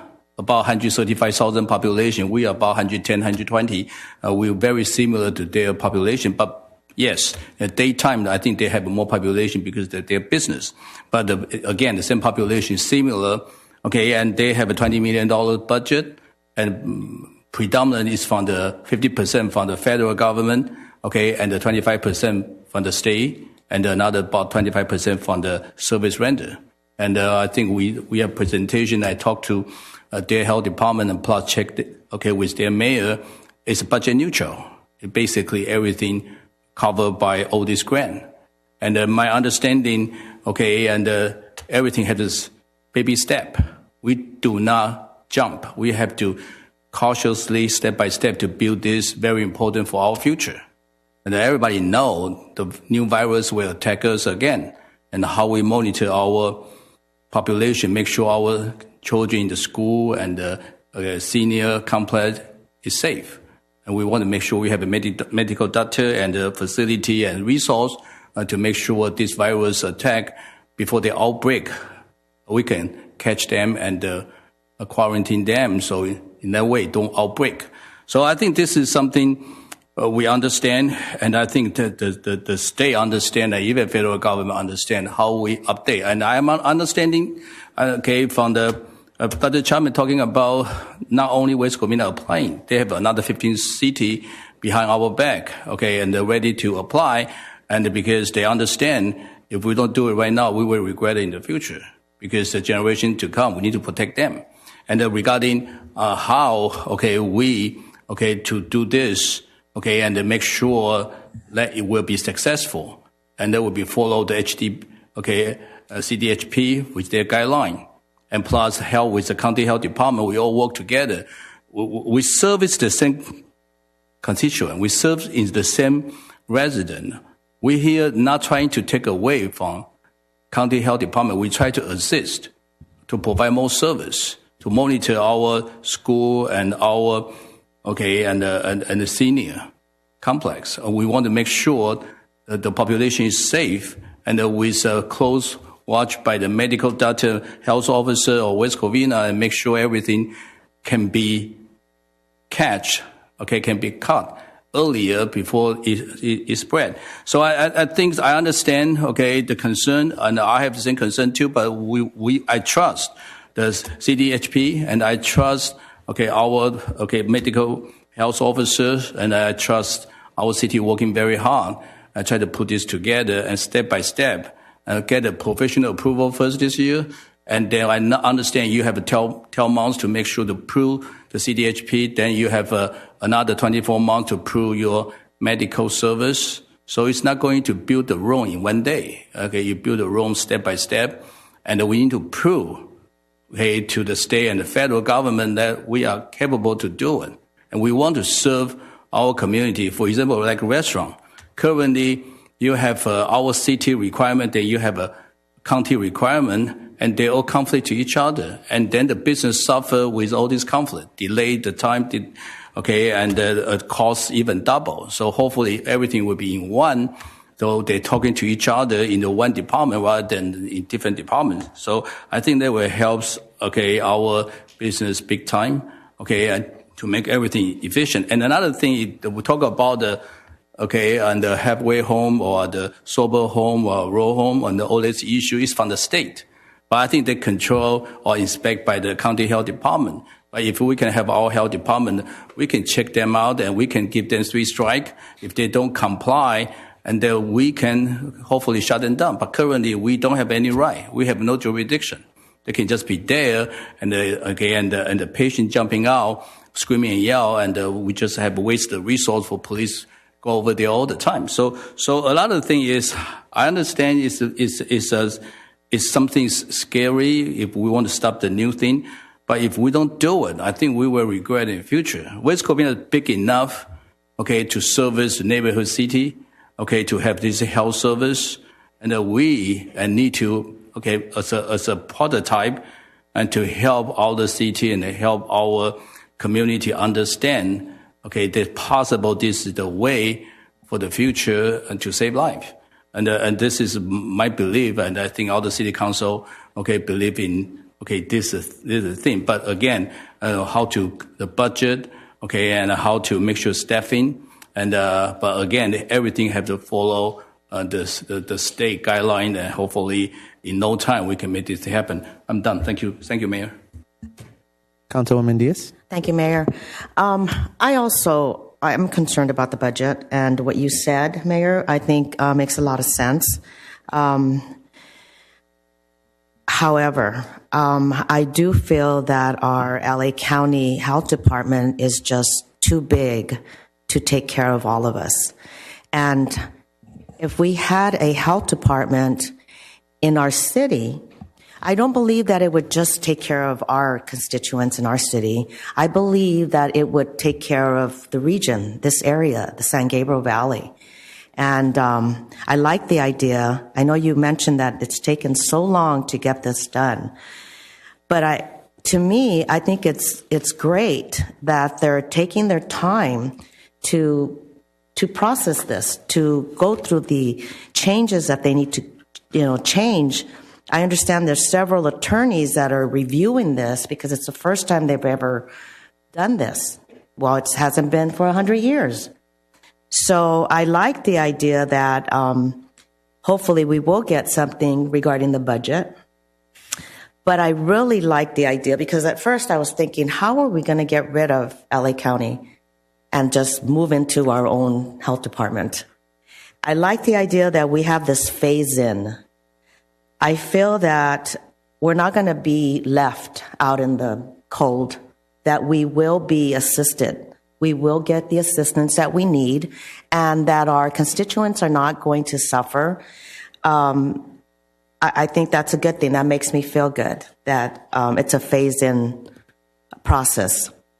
I can't see the LA County watching us fail. I don't think that would happen. So also, I want to go back to the pandemic. I remember when all these restaurants were closed and people didn't have anywhere to go. However, Pasadena was open. And I remember watching this woman on the news talking about, everyone is here. Everyone is here. It's just too much. Well, you know what? It could be West Covina now. It could be West Covina if we have another pandemic. And we can open our restaurants. We will be able to monitor the virus. And believe you me, I believe it's going to come back. I'm sure it will. So I know that people are concerned, but I think that we can overcome that. And I just don't see the state or the county letting us fail. So that's my statement. Councilwoman Lopez Villaro. The cities that have their own health department are keeping theirs. They're not quick to give it to LA County. They're not complaining of how many issues or anything that has. The cities that have their own local health department are also very attentive to the residents. They prioritize the residents. And for firsthand experience during the COVID pandemic, we had that issue here where we're begging county to give the resource to our West Covina residents. Obviously, they are so huge and they cater to, the other cities, but we were begging. And I do remember our senior home, we had a few deaths, and because that went, Bridge Creek, and because that went to, local media news, all of a sudden they stepped in and brought in more nurses and more thing, but it had to get to that level. The one thing that I like about this is, under the guidance of the California Department of Public Health, is that the state is truly looking at the health department as a whole, because they were just, passing paperwork, going through, but not really looking at the fine prints and the details. And with this, it opened up their eyes. It opened up the process of how other health departments, including LA County and local cities, how they are doing it, which has been changing some of the process and regulations. Because I remember sitting in one meeting and they were kind of going over some of the things and some of the viruses, some of these things, and vaccinations and all that stuff. And they're like, oh, why is this here? We haven't had that in hundreds of years. And so it opened up the eyes as a whole. So this process is actually benefiting many as a whole, the whole state of California. It's not just, the city. So under the umbrella of, obviously, with the California Department of Public Health, they are opening the eyes of looking into all these details and really examining the health of the residents of all of state of California. Granted, we are the first to open this, so it is actually a blessing in disguise to have this occur. Whatever direction it takes, obviously, they can't give the final numbers because they don't know what is expected. And we can't say, well, we want this, this, this, this. It doesn't work that way. So we are still under, again, the umbrella of the Department of Public Health. So I just wanted to say it's actually a good thing to see this whole process unfold. Thank you. Thank you. Thank you. Okay, Mayor. I just read the newspaper this couple of days, and Pasadena Health Department just got a major funding from the federal government for $1 million of mental health service. And I'm sorry? Annually. So again, okay, with that, we have a lot of homeless issue. We have a mental health issue. Okay, and if we have our health department, we can get $1 million ourselves too from the federal government for the mental health service, okay, to service our homeless population and the people need help.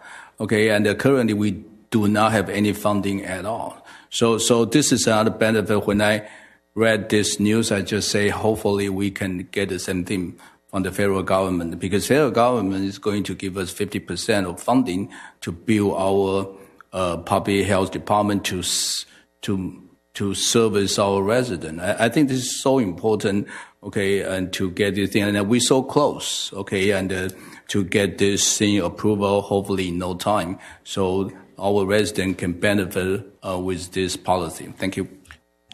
Thank you. Just want to make some couple clarifications and some corrections.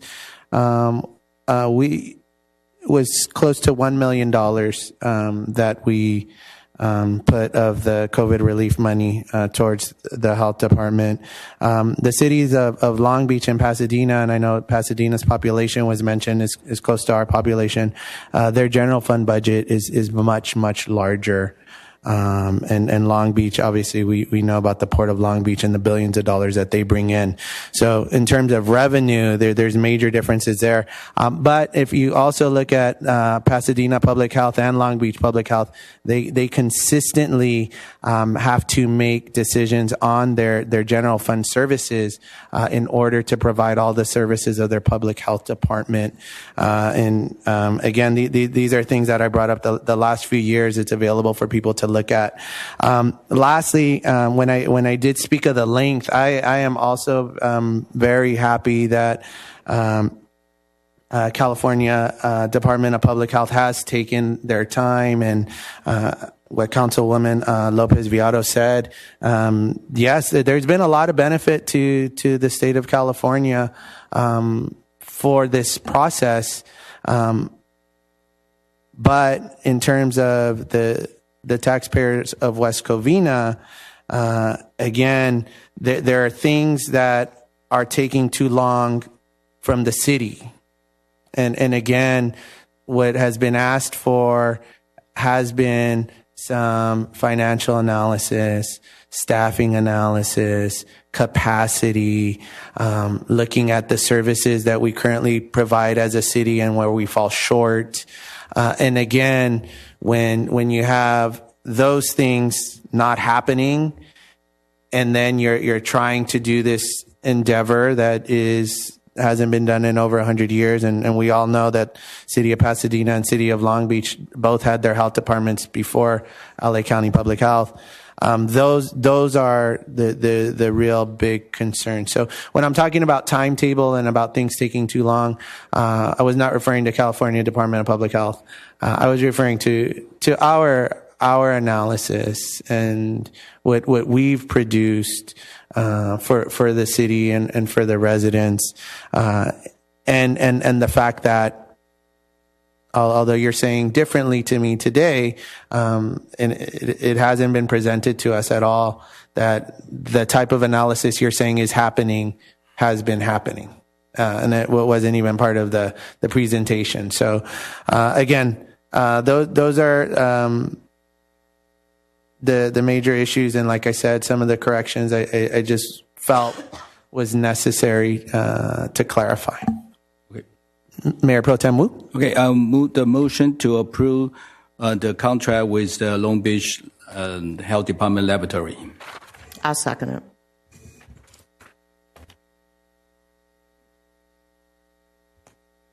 I have a motion by Councilman Wu and a second by Councilwoman Diaz to approve the contract with Long Beach, the City of Long Beach. Councilman Contos? Aye. Councilwoman Diaz? Aye. Councilwoman Lopez Viado? Aye. Mayor Pro Tem Wu? Aye. Mayor Calderon Tabatabai? No. Item passes 4-0, Mayor. 4-1. Excuse me, 4-1. Yes, you're correct. Thank you.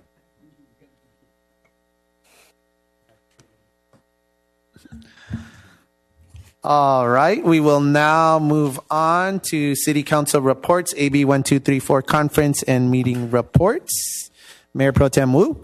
I think, okay, we need to report we went to Taiwan trip, okay, and just want to quickly, I think city manager has a great report regarding what's going on, okay, so it's not a vacation, okay, it's really a working meeting all the time, almost every day, okay, and we barely have any time to do anything because we either in the city, okay, doing the meeting or have a tour. But I just want to say quickly, I just want to thank all my colleagues, including city attorney, and willing to go to take this very tough trip. And we move the luggage to city. Sometimes we don't even have a seat in the train, and we have to sit on the luggage.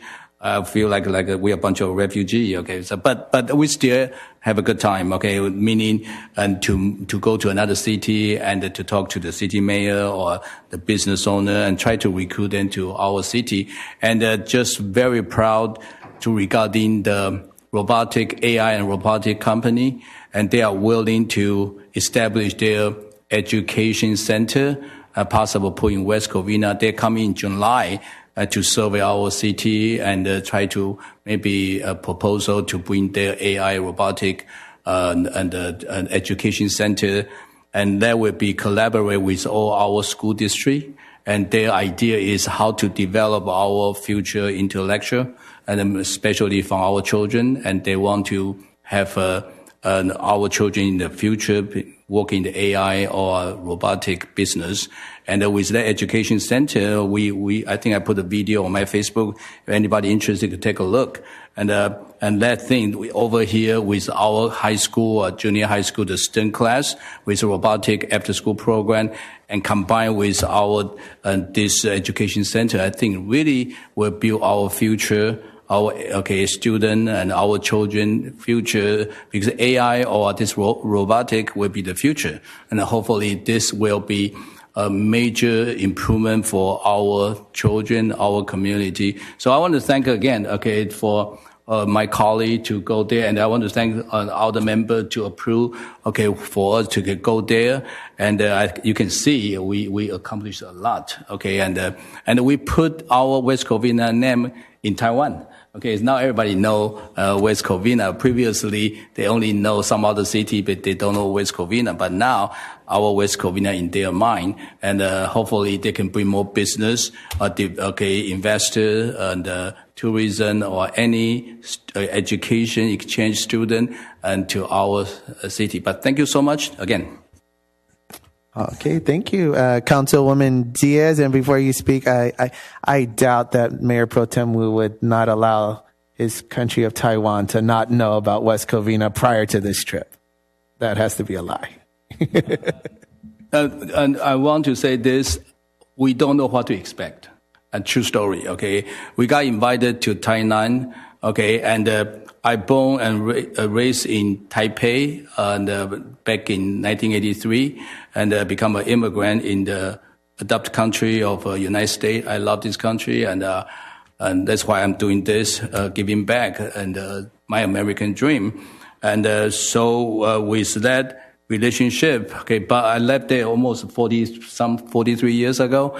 But when I went to Taiwan, I feel like I'm a goddamn foreigner. I'm like a foreigner. There's a lot of things I just don't understand. And end up acting city manager Paulina is better than me. To find the transits and the blue trend and the green trend and how to buy the ticket, this and that. I think she might be a traveler, so she's pretty good at that. But I want to say this. We didn't expect what we will get, what kind of treatment, and the thing over there is we get invited for the Tainan sister city. The rest of a lot of itinerary beside Kaohsiung is all just ad. And since we get more invitation when the newspaper put about our visits in Kaohsiung and the Tainan, and then we got this robotic company want to invite us to Taoyuan, so we took the high-speed train over there. And I'm just want to say very proud with my colleague, and even including the city attorney, and they really, if you see the picture, we like a statesmanship. We represent the West Covina very, very good, and very proud. Thank you. Councilwoman Diaz. Wow, what am I going to say? You said it all. You said everything. Well, I just have to say that I feel very privileged that I had the opportunity to travel with my council and my acting city manager, my city attorney. I've been to Taiwan before, so it wasn't like, but this was all work. This is a difference. I said, wait a minute, I need a break here. But, we were running around everywhere and going to meetings, and half the time we didn't know what they were saying, but Tony was good at interpreting, so it was good. We had some dinners, and we had some presentations, and we met a lot of nice dignitaries from Japan, which was really nice. And I think Tony made a friend with South Korea. So it was nice. It was a nice trip, and we were all safe, except for I think we all got sick after we got back. So I'm getting over a cold, and I think most of us will. But anyways, that's all I'll say about that. Anyone else? All right. Any city council requests? Councilman Cantos. Thank you, Mr. Mayor. In light of the discussion earlier about group homes, I was wondering, just as a mother may I, about the staff looking into the possibility of what additional permit charges can be required or requested in order to help defray the cost of law enforcement addressing issues that pertain specifically to people from those homes causing difficulty in the community. I don't know what that would be, and I don't know the extent to which group homes are an issue in the community. But if I'm just as a mother may I for the staff to look into what possibilities are, what the legalities are, so that as a measure that if any group homes choose to locate themselves here, and if there is disruption to public safety or other things that neighborhood either neighborhood safety or other issues of paraphernalia being left around, et cetera, that the costs associated with either cleanup or whatever could be addressed by the higher permit costs that would offset so it would help with in terms of our city resources. So it's just a general request. I will second that. Councilwoman Lopez Villaro. Councilman Cantos beat me to it, but that was going to be my request. On top of that, I'd like to request that we get a presentation of group homes in general. We'd like to know, like, how many is in our city, the types, the rules, the regulations. What is the state's responsibility? What is the county's responsibility? And what is our city's responsibility? And if there's any ordinance that we should create in light of all this. But I guess it's a tag team, Councilman Cantos. And I think... If we're hearing no objection, we're going to go ahead and push that one through. Thank you. Mayor Pro Tem Wu. Thank you, Mayor. And I think, and Councilman Canto, regarding the promotion, Madam Mayor, you mentioned about, you want to do it or you want me to do it? Remember the promotion for the event? I'm sorry, which... Okay, then I'm going to. I don't. I'm going to have a Mother May I that and during the Spring Festival. Oh, gosh, yeah. But you want to do it? Okay, let you do it. Okay, you mentioned to me you want to do that. Oh, with regard. Oh, the lobbying, we covered that at the last meeting. Oh, okay. But let me do it. Okay, when the Spring Festival, I think is a great event. But sometimes our event we have inconsistent of people join. So the suggestion is... That's right. Okay, you want to take over? You want to take over? That's right. Yeah, go ahead. Discussion. Just the two. We had a really magnificent spring festival, and it was well organized. There were 174 vendors who were there and who really supported the community. It was magnificent in the way it was organized, but it was sparsely attended. And so, as a mother, may I? One thing that I was thinking about is if we could ask staff to develop a detailed communications plan and to dedicate resources to making sure, beyond just social media, but really working with people in the community who actually have expertise in building up and hyping up events. So that way, with the resources that we spend to really bringing the community together, that the community actually knows about it and attends.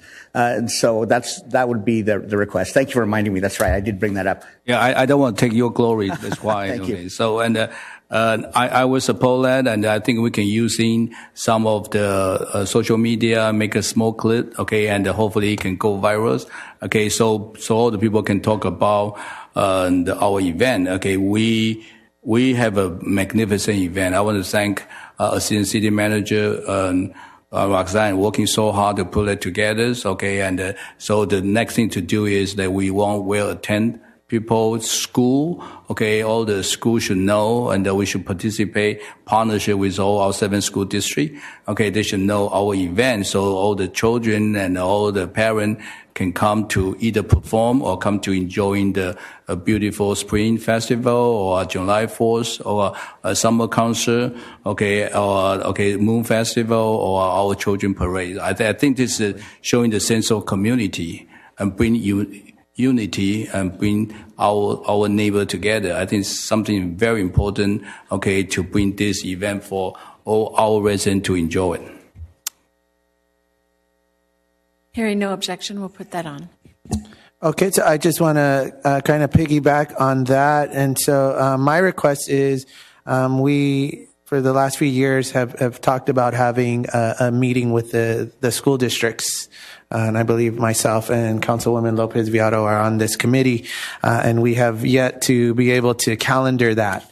So my request is that we establish a date for that. if we can outreach to the different school districts and with Councilwoman Lopez Viado, so we can have that meeting and we can improve our communication. We can share with them our calendar of events that we have coming up, and we can make sure that those things are shared consistently, and also that they know which ones we have on a yearly basis, like our Spring Festival, our 4th of July, our Christmas tree lighting.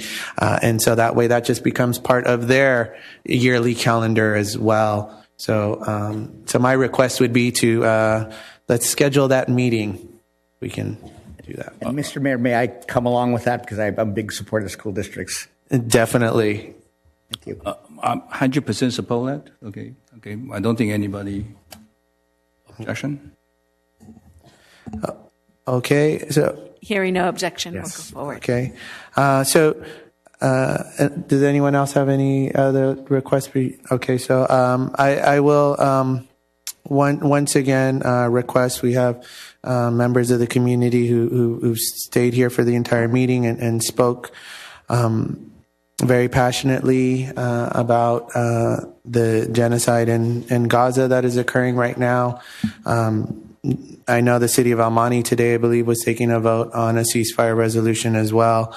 It's something that we as a council have done in the past, where we have spoken out when humanity has called for it, when we felt that the community had wanted it. I know when we signed the resolution against anti-Semitism, it didn't happen right away. There were several meetings. There was public comment, and it was something we as a council, led by then Mayor Diaz, we felt it necessary to do, was the right thing to do.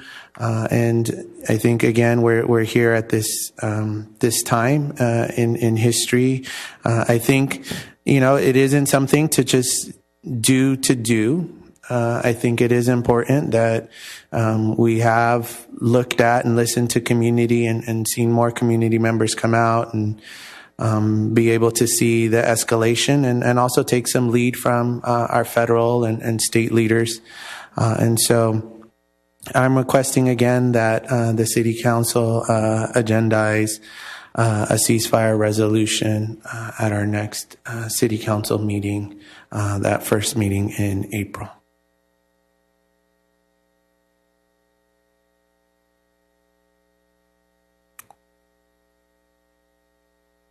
No second, Mayor. Okay, thank you. Any last City Council comments? All right. Well, I just want to again wish everyone a happy New Year's, Nowruz Mubarak. Today is officially the first day of spring. So I know at the Spring Festival we were talking about it. For those of you who didn't know, 8:07 p.m. is when spring officially started. So happy New Year's, everyone. This concludes our meeting. Have a good night.